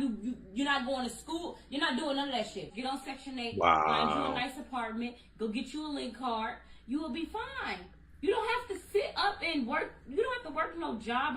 The government is here to help us. I can't, like I said when I first saw that, Paul, Hold it's up. the same Did thing. she really say, don't mess up my Section 8? Did she really say that? Is that what the whole conversation? Man, Daniel, I don't know where you find these things first off, but good Lord. Did she really say that? How does that even work though? If a child gets a job, they mess up the mother's Section 8? Is that what you? So remember what Trump pushed for when it came to these assistance programs. If you're in the household and you're over a certain age, you have to put in a certain amount of hours in order to qualify. Even when it comes to food stamps, if you have a certain income, you can't get food stamps if the household makes a certain amount of money. So she's like, I can't. It's like what I was telling him, bro. It's like what I was telling him. There's certain things that I'm just like, bro, I can't believe that this is real. Like, this has to be a skit, bro. I can't believe that a mom will sit there I assume that she's talking to, I don't know if she's talking to a boy or a girl. I don't know who she's talking to, but I mean, she better not be talking to no. It's real. It's real. Let's be real, right? So here's the thing. It's real? It is, because the minimum wage is real, right? There's been a lot of uproar about let's up the minimum wage, up the minimum wage, and when you talk about things like that, it's kind of like, okay, let's up the minimum wage to what, a couple more dollars, right? Let's increase it from what, $10 to $13. All that's doing is making people a little bit more comfortable to live in poverty, because you're still going to be struggling, right? You think that makes them uncomfortable? And people are fighting for that increase. Regardless of how you look at it, you're not going to really have control of your destiny unless you do it yourself, right? You just heard from an entrepreneur. You just heard from an entrepreneur whose parent taught him a lifelong lesson. Like, here, I'm gonna support you. Here, I'm gonna let you see what you can have in this bike, but you're gonna have to go out and get it. You're gonna have to put these wheels on it, right? And that's what it's all about. That's what I do see in a lot of people who are self-sufficient. They had people who really loved them so much that they didn't baby them. They didn't coddle them. They made them go out and get it, right? Because that's usually the best lesson that you can give to someone that you love is, especially for a man, all right? Yeah. Especially for a child, a boy. Daughter, I can see it differently, right? But for a man, I used to ask my father for help for certain things. Like, hey, Dad, I need a business card. I need to make this. I need that. Things that, I didn't know I could do myself, but he made me see that I could do it myself. I'd be like, yeah, all right, I'll help you out. Yeah, sure. Just I'll be there. All right, cool. And then I'm like, man, what's going on? You're not. Yeah. Just wait. I got you. Yeah. All right. Just wait. A week go by, 2 weeks go by. What am I gonna do? Just sit there and wait for him to do, to help me make a business card? Nah, I'm gonna make this myself. You get what I'm saying? Showing you how. And the next thing you know, it's like, man, I'm proud of you. This look dope. So, it's different ways of going about it, but that's just a small example of I think a lot of other examples I can give. I think that's like showing you how to fish versus giving you a fish, teaching you how to do it versus giving you one. Exactly. Jannar just jumped into this conversation. What's up, G? How you? What's up, Jannar? How are you, bro? Unmute yourself, bro. You can unmute yourself. You're gonna have to unmute yourself. There you go. I did. How y'all doing? What's up, brother? Doing well, bro. Welcome. I appreciate you for watching, man. bro. Thanks for watching, bro. Man, you the GOAT, man. Hey, man. I'm gonna go ahead and do this one time because you said that. I ain't say it, man. He definitely is. What's going on, man? What's on your mind? What is it that you wanted to talk about, Jannar? Man, I just seen the post that y'all posted with the woman saying don't get a job Yeah. because it'll mess up my set. First off, for the last couple of weeks, I've been on my real studying women. Like I've been really studying women and how they do stuff, and I'm seeing that a lot of women are very delusional. Oh yeah. A lot of Yes, women have sir. been a very Yes, sir. delusional. You just now seeing it the last couple of Yeah. weeks. Look. I try to give them the benefit of the doubt, but now I'm starting to see like I can't even do that. Yeah. I can't even do that no more. What made you see it? So so what helped me see it was I watched a video recently of a married woman. Her husband could not pay the light bill, and she asked her baby daddy for the money. When he declined to pay their light bill, she went online and she really was like selling him out. Like, hey, I asked my baby daddy to pay my bill because my husband couldn't pay it, and he said no.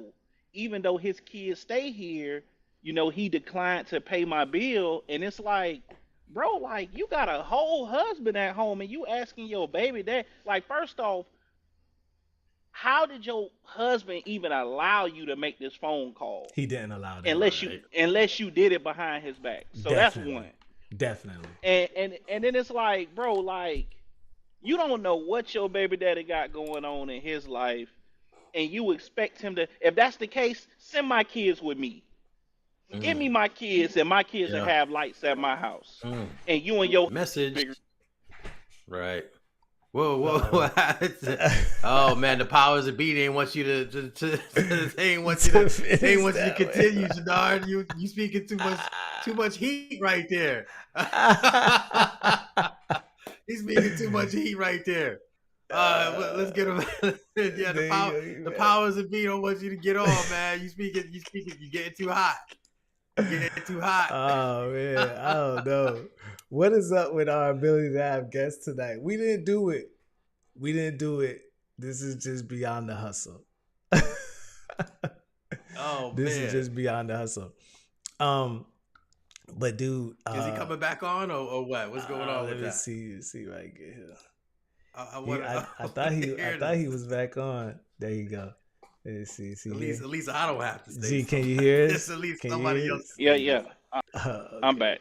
Go ahead, bro. No worries. Yeah. So you said at least let the kids stay with you. Yeah, facts. I seen that, and then I seen like a man ask a woman out on a date, and she said, "Yeah, you could take me out on a date," and then she went to the nail salon with no money. And she called him from the nail salon and say, hey, can't wait for our date tonight. He was like, yeah, me neither, this and this, what you got going on? And she said, I'm at the nail salon. And he was like, oh, okay, what you getting done? She was like, I don't know yet. He was like, okay, well, just let me know. And she said, well, I really ain't got no money to pay for it. And he was like, okay, well, just hit me back and let me know, what you do. And I'll let you know what we going like where we going for our date tonight. You can meet me or whatever. Right. And she was like, who raised you? Who raised you? I just said I ain't have the money to pay for it, and you ain't asked me for my Cash App. You ain't asked me for my Zelle or nothing. Like, who raised you? And he was like, what you mean? And she was like, you supposed to pay for it. If you taking me out on a date, I expect you to pay for me to look good for you when I come. And it's like, that's not even his job. Like, if you want to look good, that's your job. Like, I ain't calling you asking you to pay for my haircut.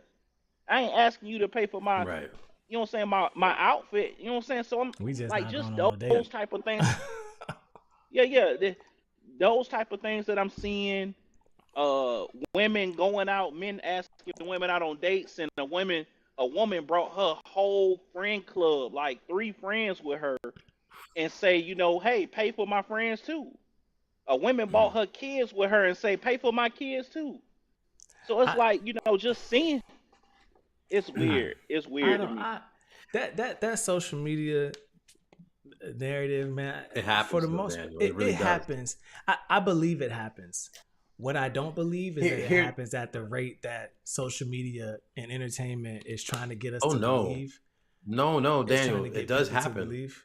I'm not It saying does. it doesn't. Do you Daniel think it doesn't. happens Daniel at that rate though? No. Do you think it Yes. happens at the? Do you think the woman Yes. delusion is as big as they're trying to say it is? Yes. You think it's that big? Yeah. I Bro, don't know. I ain't been out when- there. I ain't been out there in 8 years, so probably. Exactly. You're Exactly. That's lucky. almost a decade. Hey, That's you're almost a lucky. decade.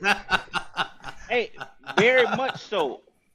I don't know if he know your wife, but me knowing your Oh wife, yes. I know that I know that you're very lucky in that department.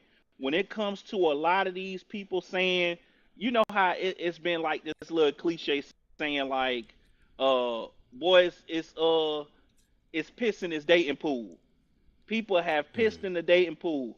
It's a lot of murky water in this dating pool. And like if you out here and you're trying to date, you can't even date correctly because people can come and they can look like your knight in shining armor and they be full of bull. And they can come looking so beautiful like they're so innocent. And I went through this a couple years back. Like I was just getting back on the dating scene. I went into church and you know Daniel was like, man, the type of woman that you want, you gotta go to the places, you know, places and find those type of people. So I went to church. She in that I went to bro. church. I'm just not Man, gonna I lie went to about it. church. I'm not Hey, gonna look. lie. I'm not gonna lie. I'm sorry, y'all. I'm sorry. I'm sorry to church women that's out there. Hey, look. Let me stop, I went- bro. I'm about to get us in trouble, Paul. I went to the church and I met this woman at church and I asked her out on a date. She said yes. I took her out on the date, and as soon as we sat down at this nice restaurant, and when I say nice restaurant, I mean like it was a nice restaurant. We went to this nice restaurant. We sit down, and she say, "Can I get 2 mimosas and a shot of Patron?" So I'm like, "Oh nah, I don't want a mimosa." Like I'm thinking she ordered for me. Like, I don't want a mimosa. And she say, "Oh no, these ain't for you. These for me." So I'm just like, Hey, she knows her a liquor. shot of Patron, Patron and 2 mimosas is crazy. She So I'm knows just what she like, can okay. handle. On the first date, On the first date. So look, That's the waiter come, he get us our drinks or whatever. You know, I get me my drink, she get her 3 drinks, and as soon as they brought the drink, she just downed the shot of Patron and started sipping on the mimosa. So I'm like, oh, this a thug. Like, so I'm like, boy, this is a thug. Praise Jesus. So literally, we ordering our food, and she ordered. You know what I'm saying? Let me get a steak. Let me get this. Let me get that. I say, look, let me get the same thing, but instead of this, I want the shrimp. So we had a good little meal. And then through the meal, they kept coming back. Hey, do y'all want anything else? And she said, yeah, you can bring me another mimosa. So, you know, she done ordered 3 mimosas at this time. Dang. And then they got to the point where she was on her 4th mimosa. She Oh, ordered no. 4 mimosas. Dang. 4 mimosas while we was sitting there. And That's I like ain't say nothing. $40 in just drinks. I'm just sitting there watching her do what she do. She done drunk 4 mimosas. And then they come, and the man say, I see the man pushing a cart towards us with dessert. And I'm shaking my head like, don't come over here. Don't come over here. Hey, look, he said, do y'all want dessert? And she was like, and she was looking at all the choices. I was like, no. I closed my eyes. I said, Lord, please don't do this to me. And she said, no, thank you. And I'm like, oh my God, thank you very much. So he came back. He said, can I get you guys to check? And she said, I have one more question. Oh God. She said, what sizes are y'all steaks? He said, we have the 8 ounce, the 10 ounce, the 12, the 16, the 18. You know, the porterhouse steak is this much. And she was like, can I get the 16-ounce steak with mashed potatoes and this to go? So I'm thinking, wow. So I'm like, okay, so she finna take a whole meal home. So I'm like, it's kind of confusing. I'm like, all right, a whole meal going home. All right, cool. She finna pay for it. But then the people came and they was like, do you want us to put this last meal? Like, how do y'all want us to split the checks? Yeah. And she say, you can put it all on one check. That's fine. And I was like, wait, hold on. Wait, hold on. Hold on. Like, nah. What you mean one check? What we doing? She was like, oh, I'm just getting, something to go. When it came back, man, the bill was like $295. It was like $295, and then plus the tip, I gave him like a $20 tip. So I paid like 300 and some dollars. See, And then I never spoke to her again. Yeah, man, hopefully that's a lesson learned. I would right? blew the whole thing up. Here's the thing. Here's the reason behind that, Jannard. It's men that have these women thinking that those standards are acceptable. Facts. Right? Because there are men that cater to that. The men that can't get women will do whatever it takes to have a woman go out on a date with them and please them. And I'll give you an example, right? I was watching one of these pop the balloon challenges and stuff like that. I don't know if you guys ever seen one of those pop the balloon challenges. God, bro. We're gonna react. I'm bringing one. Yeah. I'm bringing one next show, Paul.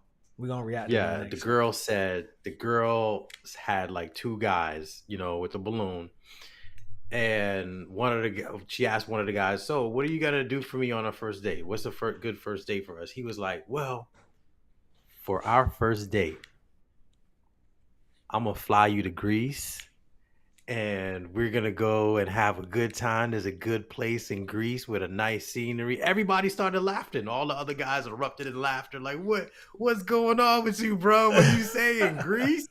You're gonna fly a girl to Greece for the first date? So there are guys that do this on, realistic things for women that have them thinking that this is what all guys need to be doing in order for them to have a date with me. Then the other guy, he was like, well, I'm from Greece, so I will fly you to Hawaii on our first date. So this is what the woman is expecting men to be doing on the first date. So the $300 at the restaurant, that's nothing. Plus, take some food for you to go, take some food home with.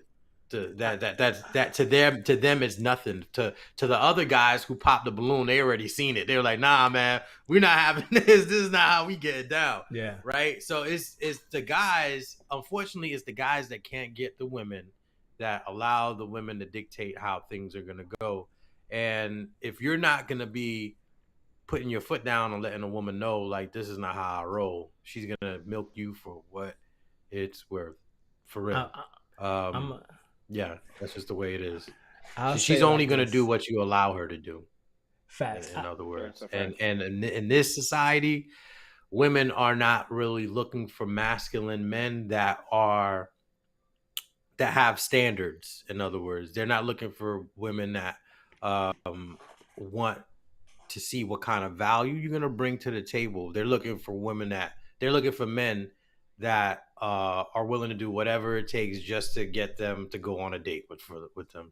Even if they know, well, I'm not gonna. She didn't let me. Okay. The goal of a man, is to be sexually active with the woman, right? So even if the man's like, well, she didn't let me catch a home run, right? She didn't let me get you. I didn't hit a home run, right, with her this time. But maybe next time, maybe if I do more, maybe next time, maybe if I do more, and then the next time, and then the next time, and it's months of the man having to put in a lot of work, and buying and spending and not getting anything out of it, and yeah, that's what leaves these women with an realistic expectation of how men should operate. And so in a sense, their delusion is really based on the reality of the way men are conducting themselves these days. I'm gonna say it like this, and then we're gonna get into this video, and then this video is gonna tie. It's funny that we have this conversation because this video is in line, in perfect symmetry with it. So like Paul, you hit the nail on the head. You know, women are gonna do what men allow them to do, and they're gonna treat you based off of what you allow. Point blank. Period. The reason why, if you look at it like this, the reason why men even do the jewelry and the cars and all that is to attract the woman. Of course. If women weren't given that type of,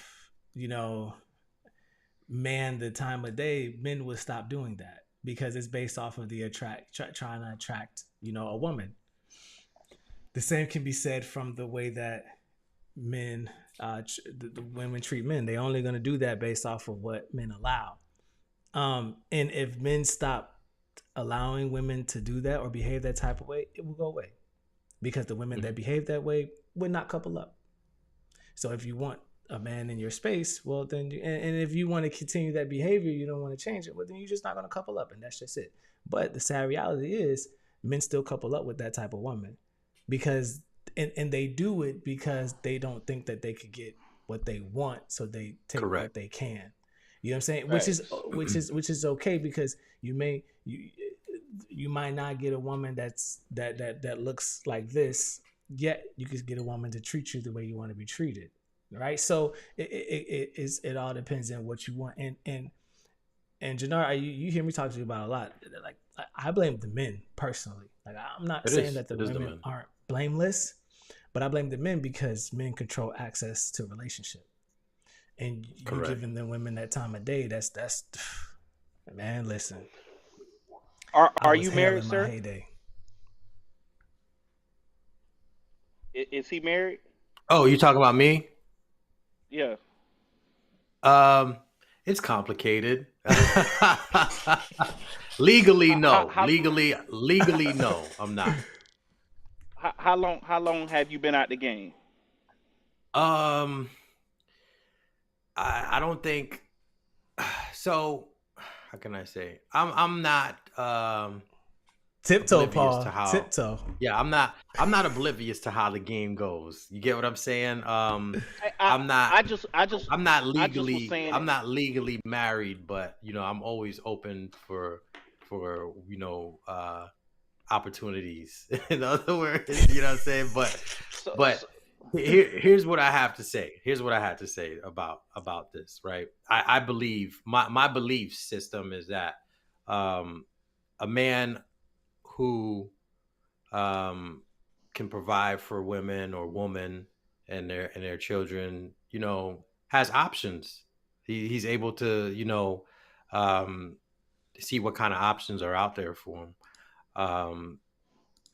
So yeah, that's my take on that. I feel as if nowadays you have a new breed of women that's coming up, and with these new breed of women, they're being taught through music from like Sexy Red and this woman rapper and Young Miami them. Get you a man with money that's gonna spend that money, and you got all the women that's online that's seconding this. Like, they're agreeing with it. They're putting agreement with, get you a man that's gonna spend that money. You ain't gotta give up, what's between your legs to get it. And if you do, so what? So you got these women out here having sex for money, and they don't understand that makes them a prostitute because you're doing it through a transactional, opportunity for yourself. Right. So that's like prostitute stuff, but they don't see it like that. They are not looking at it like that. So you got women nowadays that's like, oh, so you ain't gonna pay for this? And it's I do agree that it's men's fault, but then again, the way that these new millennial women are looking at it, it's not men's fault. These women are being raised like this. They feel entitled. They feel very much entitled, and they feel like if I'm the woman, I'm the prize, I'm coming with vagina, you pay for me to eat, You pay for my friends to eat. You pay for this. You pay for that. That's what a man is supposed to do. Back in the days, my grandmama, my great grandmama husband took care of her, and that's how I want my life to be, is for you to take care of me.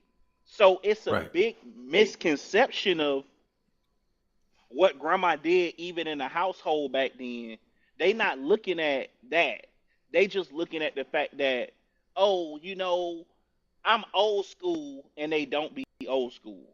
They just say that just to get you into that mindset of, I'm old school with the morals of an old school person, which means ain't no 50-50. You pay for it. It's no 50-50 when it comes to these new women.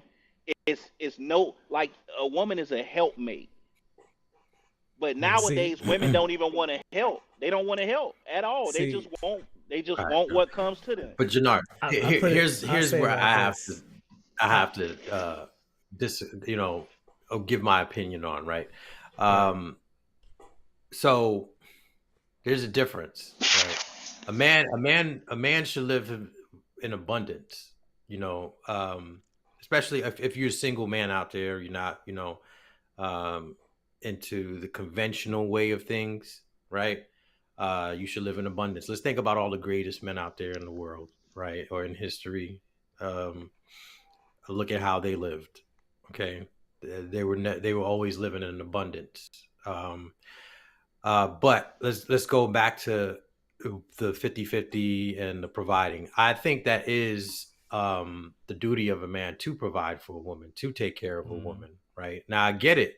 A lot of these women want a traditional man to do that for them, but they don't want to be traditional women. That's different, right? So the only way for a man to be able to just to see, like, the difference and where the value lies, is to be able to put himself out there and compare the differences between the women and see which one's going to be giving him the value that he's looking for.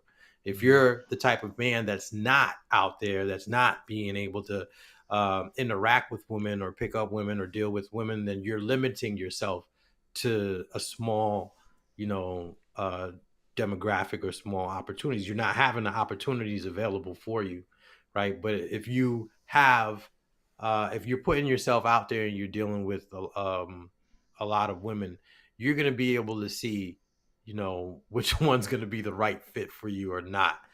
All right. And that's what happens. That's what comes with, success too. When you're dealing with being successful, you're going to be able to give yourself the opportunity to put yourself in a position to attract a lot of women. And you're going to be attracting bad women. You're going to be attracting good women. There's a lot of great women out there. I'm not going to knock all women. All right. But then there are a lot of women that are out there, and everything is transitional in life. Partnerships, business, even relationships is transitional. It's just, as an investor, you want to make sure you're getting a return for your investment. And That's it. I'm not the type of person to say that sex is valuable. It's something that is between two people. Everyone's getting something out of it when it comes down to sex, right? But it's what else is on the table, right? What else? What That's all I else said. is Shout out to the good men and women are out there. what else are you being able to provide for that person? What else is she being able to provide for you? And in the traditional setting, yeah, the man should be taking care of, of things that he needs to be taken care of.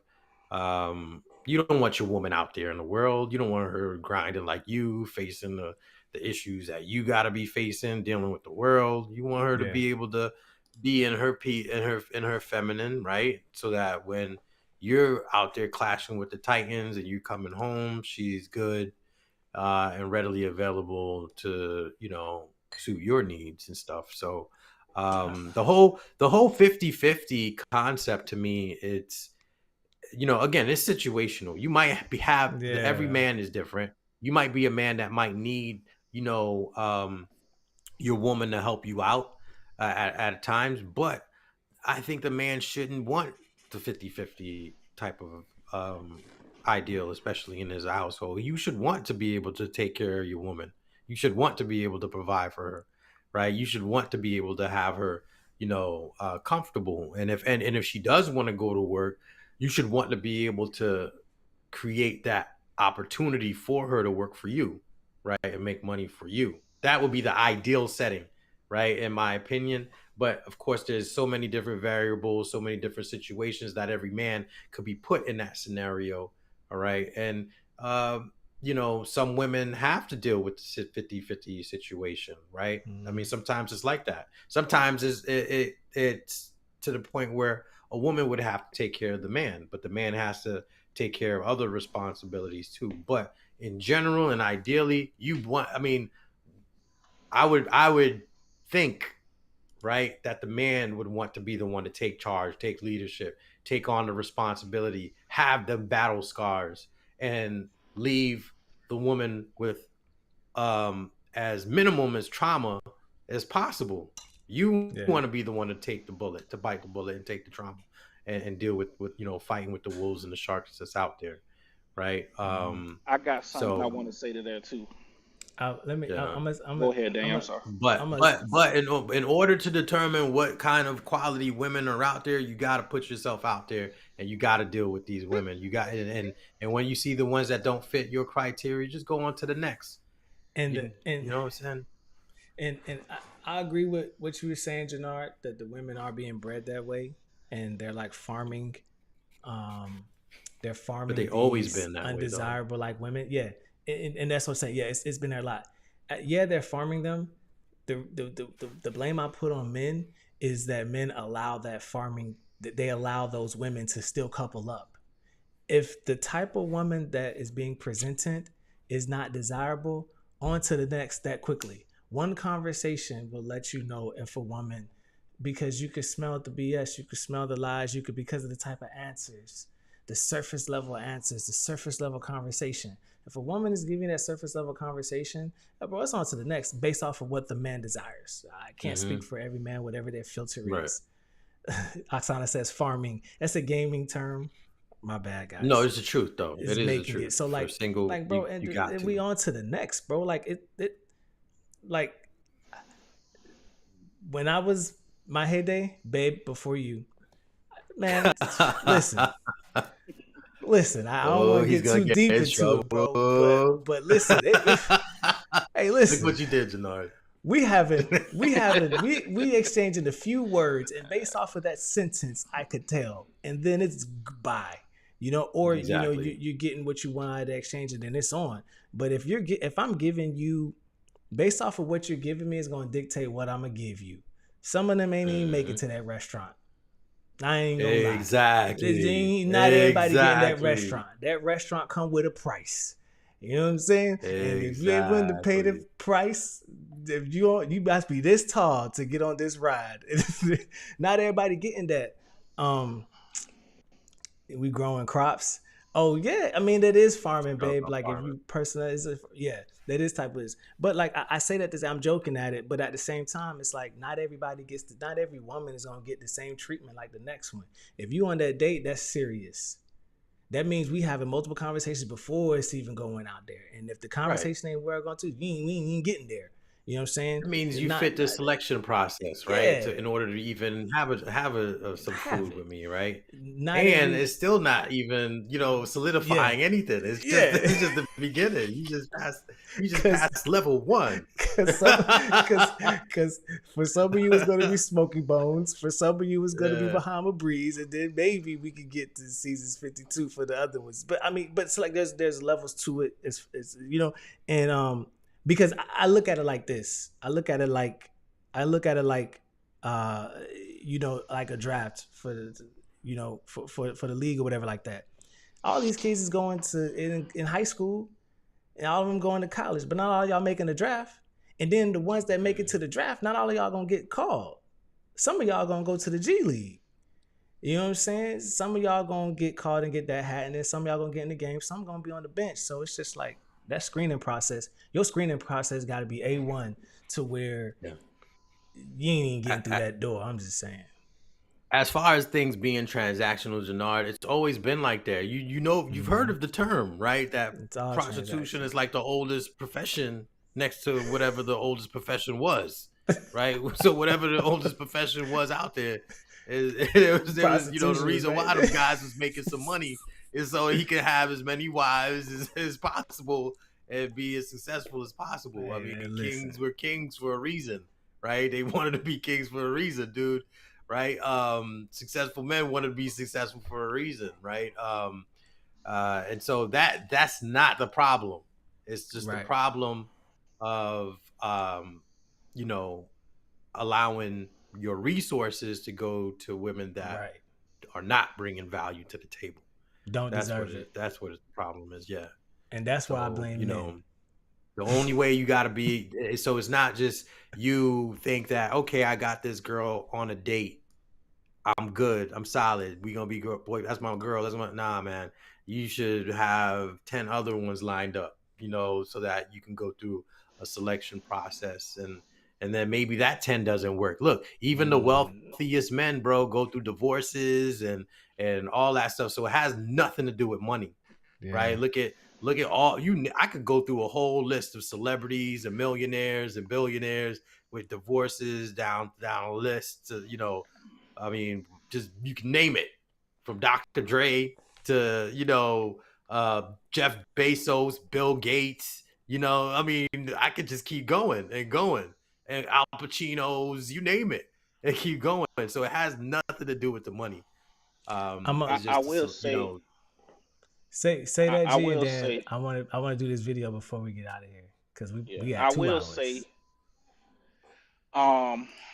right before I got with the woman that I'm with now, I was dating multiple people, and she didn't understand it. Before that, everybody who I dated, I was dating wrong. I was doing monogamy dating. And there's no such thing. You can't just date one person and expect this person to be, because you're gonna waste a lot of time. I wasted a lot of time dating because I put all my eggs in this basket for 6 months. It ain't work out. Then I go over here for 3 months. And I had to go through therapy to get a therapist to tell me, like, date differently. Date differently. You ain't gotta have sex with them. You ain't gotta spend no money on them like that. Like, instead of going out for big dinners, go to Starbucks and have coffee. Go get some ice cream. Go do this. And if she don't want to go to Starbucks and ice cream, you already know off back that's not the one for you. But if she'll go and sit down and have ice cream with you and this, then you may have got something. And then it goes by levels. Each woman, this woman may work their way up to level 3. This person may get dropped off at level 1. So, it took me a little minute to learn that, because with me being a lover, with me being a monogamy person, I felt that I was leading women on, because I heard a lot of women in the dating stage, like, you would date this person right here and then say it's done with, and you would have this woman crying to you saying she in love with you, but you like, man, this ain't working out, I gotta go over here. And it's hard doing that in the dating stage. Even my girl was just talking about that yesterday, like, how I hurt her in the dating stage because I was dating 3 4 people at the same time. And I tell her, like, man, get over it. Like, it's like, we here now, get over it. Unfortunately, Jannard, listen, just listen to what you just said, right? Unfortunately, you wouldn't have had your girl if you wasn't dating 3 or 4 girls. That's the whole point, right? That's what I'm trying to get at. You were the man that attracted multiple women, and then you went through a selection process, and you selected your girl out of 3 or 4 other girls that you were dating at the same time. That's the point that I'm trying to get at. Sloppy. I was sloppy with it too. They was all working at the same place. She knew it though, but she knew it though too, right? That's the other thing. She knew it too, is because what you didn't realize, what you did was you put yourself first. You became the man that attracted multiple women, right? I don't know what you were doing at the time, but that was the essence and the aura that you gave out. Was like, man, I can get them. I'm out here doing XYZ.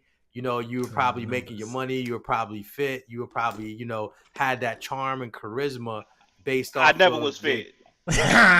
Well, I'm not saying. I never Okay, was all fit. right, maybe that's not. I'm giving you Hey, an I example never. though I of was. attraction though. I'm just I saying, done right? said But nah, bro. Look, Look. Just on the real with who I am and how I am. Yeah. Like I've never had a hiccup when it comes to like getting women in my presence. That's Right. always been like a thing of mine where, you know, if I talk to 3-4 women, it's gonna be 3-4 women that like me. And then I just have to be the one to pick out of those 3-4 women. And like I said, I talk to 3-4 women, but then I will always feel like, dang, I'm doing this one wrong. So I would give all my attention to this one. And then I have 3 women calling me and I'd be like, hey, I'm busy right now. I get back to you just to give this one right here my time. And I was doing it all wrong. So then I have these 3 women leave me alone because they like, you ain't giving me no time or whatever. And I just put my energy into this person. And then once I get out of this right here, like, man, we've been talking for 3 months and she not the one for me. I try to go back to this one over here and it's like, nah, that ain't, you can't do that.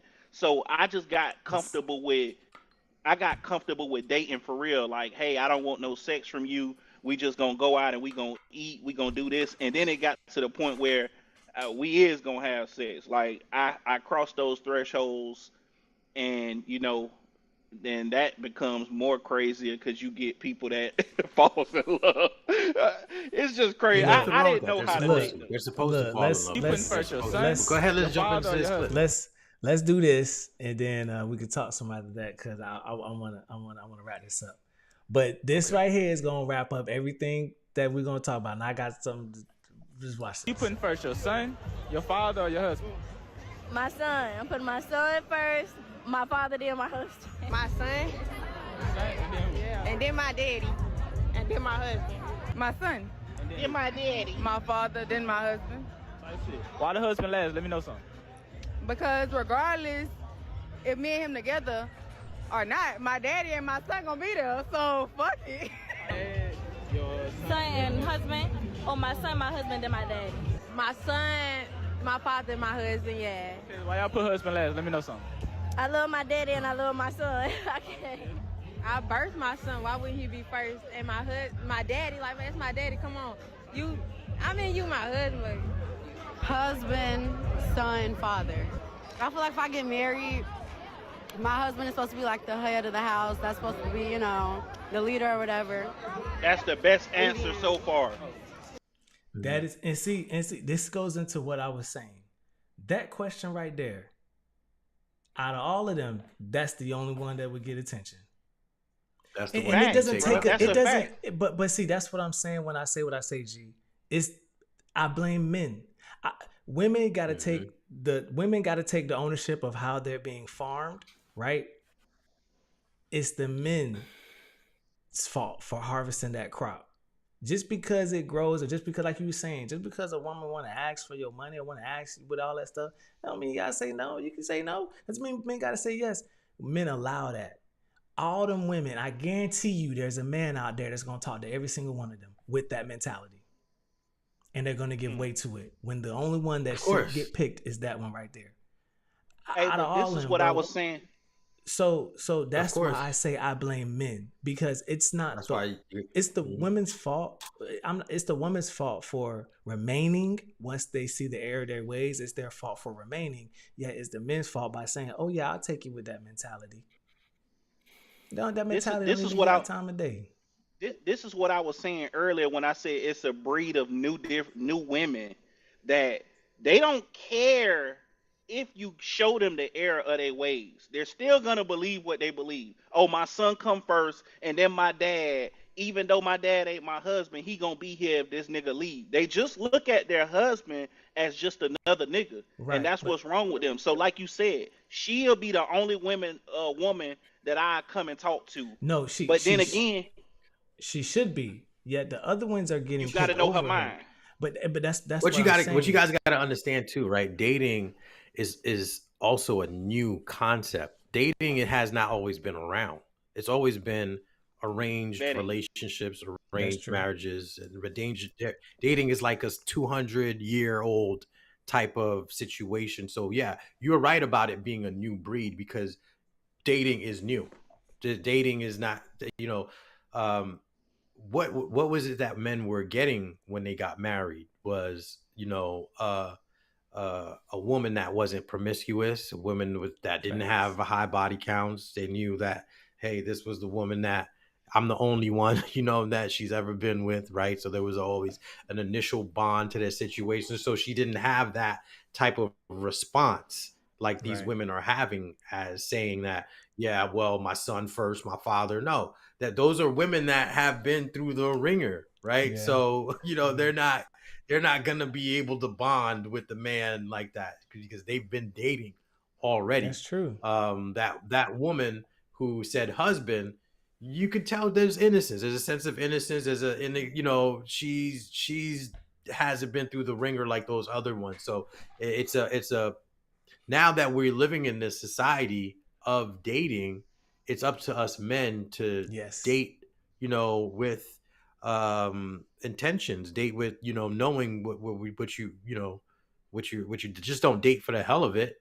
You're gonna just be wasting your resources for the hell of it. They go $300. I could have Yeah. bought me a Smith and Yeah. Wesson or something like that, Yeah. right? Some optics for my Yeah. rifles or something, ammunition, some gold, silver, good. That would have given me some good return on my investment, right? That's what I'm all about is my investments, So you have to date with the proper attention, man, and knowing who you're dating and having those conversations before you even, Before we, to help you with that selection process, man. uh, uh, It's a um, new concept. It's a yeah. new world that we're living in. It hasn't always been this way. So yeah, it's uncharted territories, but who's the leader? Who's the one to take Facts. responsibility of how the life is gonna be going on? It's I, us men. I'm gonna piggyback on what you said, Paul. When you talk about intention, it's just like anything else. Like if you're gonna go out, you're like, hey man, you feel like you want to get something to eat, you hungry, you want a snack, or do you want a meal? Okay, do I want to pay this much for a meal? Do I want to based off of whatever your appetite is? It's the same way. Now I can't speak for every man. If you want to go out there and play, sometimes hey, listen, I'm just gonna go find something to play. You want to play, all right? That's your intention. And then when you play okay, when you man's ready to settle down, okay, I'm ready to settle down. This is what I'm type of looking for. Okay, I know the type of woman I want to look for. Boom, I'm gonna go hunt that.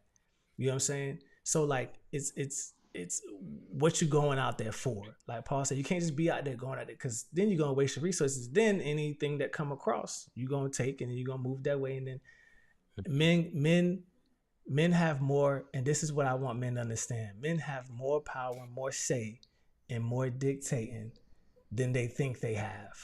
And it's when men don't stand up in that you end up with what we got. And then the men go out there and just complain about it. It's just like, well, you allowing it, so I don't know what you want me to say, because if you putting up with that and you dealing with that, that's on you and your pockets. Because as for me in my house, no. Facts. If it's something that I do blame men about, I blame men for a long time ago when uh when women were at home women and they was having families all over the city and they was having other families all over here and all over there, and then these Yeah. women start saying, girl, these niggas ain't nothing. If you know like me, you would do this, you would do that, and they start to, okay, well, if you can't join them, if you can't beat them, then join them. You know what I'm saying? So then that start making these women start to more so act like men. The perception of what they give you is that they are cool, calm, and collected, and this and this, but then they'll come out and show you that they're more like a man now than Turn what up. you think. Like I the get that. perception. Go ahead, you got it. I don't want to cut you off. My fault. Nah, you good. I get that, but I don't think that is really the case. A lot of the women just, especially at that time, appreciated just to have a man, regardless of if he had families or anything like that. They just appreciated the fact that, well, that man is mine, whether it's mine too or anything. They just because you got to look at it this way, man. For a woman, in the mindset of a woman, especially back in those times that you're talking about, where we didn't have cell phone tracking, social media, all that, to know where your man's at. You could be down the road for a couple of days and whatever, and having another family, another city. That's what you're talking about. It's always way better to have a man helping you pay bills than not have anyone helping you pay bills at all, right? Which one's better, paying 100% of all your responsibilities or not, or someone helping you, paying 50, 75 or to 100% of the responsibility. So a lot of these men, even though they had multiple families, they were still taking care of their families. You get what I'm saying? It wasn't until the feminist movements that women felt like they wanted to be like men, and wanted to have the same rights as men, because that's what was being programmed into women, to thinking like they were just like men. But all throughout society, all throughout history, look at, if you're a biblical man, you went to church, Solomon was one of the wisest. There wasn't any man in the Bible that did not have multiple children and bloodlines and kids and all that. You can't name one that was what I'm saying. That's just the way it always was.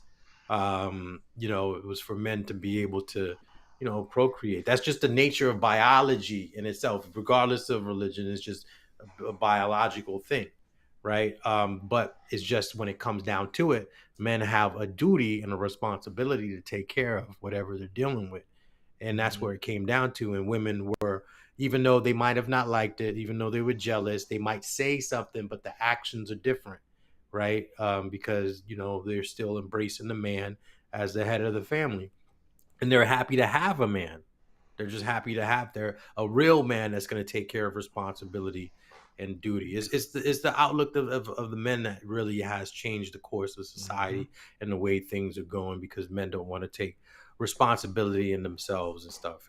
And then again, a lot of men think, oh man, it's because of money. I'm not having money. It's not all about money. I just listed a whole bunch of wealthy millionaires that go through divorces. That's not really the essence of why things don't work out. It's respect at the same time. Men don't really respect themselves nowadays. They don't respect who they are. They're not open and honest in the way they go about things with their partner or the people that they're dealing with, which is going to cause a woman to lose respect. How are you supposed to be following someone that you don't respect? And that's what happens with a lot of multimillionaires that get divorced. If money was the factor, then they would stay in place, right? But they're not, so that's not the case. It comes down to respect. They lost respect for that man along the way. Yeah. And it shows. Yeah. And the man's not being the one to put their foot down to make sure that the respect is there too. They're allowing women to just walk all over them and milk them. And a woman doesn't want that. What kind of woman is going to respect a man that's going to allow, or that's not going to have standards, in other words, right? No woman's going to respect that. Oksana says that, but it starts with knowing yourself too. And if you don't know who you are and where you're going, you can choose the wrong person just for the sake of company and loneliness. Of course. So don't love yourself first, which is true. Your purpose. I did that plenty of time. Your purpose should always be number one in front of any type of woman, because that's what attracts them is a man with a vision and a purpose and a drive. You know what I'm saying? That's what really attracts them. And when they see you on your purpose, when they, on your vision, on your drive, that's very attractive to a woman. That shows, especially when you have admiration and respect by other men too. That makes you top tier men. That makes you more desirable too. But of course, we can talk some more offline, y'all. Let's talk some offline. I just want to end this stream, but I appreciate you for jumping in, G. You gotta jump in even again, because Jannar is a businessman. He is an entrepreneur too, top tier. Shout out to Provocative Juices. That's what he got. His drinks is on point too. They A1. I like that. Before we leave, let me give another shout out to Davone Williams. Yes, you guys check it out on Tubi. I'm gonna check it out on Tubi. You know, much anticipated. It's been talked about all around Central Florida. It's on different platforms. A lot of people following. It's called Levels, all right, by Davone Williams, Davone Ruff Williams. All right, check it out. And also, if you need any help with podcasts, you know who to hit up. Maestro Daniel Tatterman with Tatterman Productions. We out here. All right. Thinking about investments. Need help with your taxes. Get at me. Get me in my DM. I'm easy to reach. All right. Daniel, I'll leave it up to you. I appreciate y'all for tuning in. We'll be right back here next week. Same time, same place. We'll see y'all next time. All right, y'all?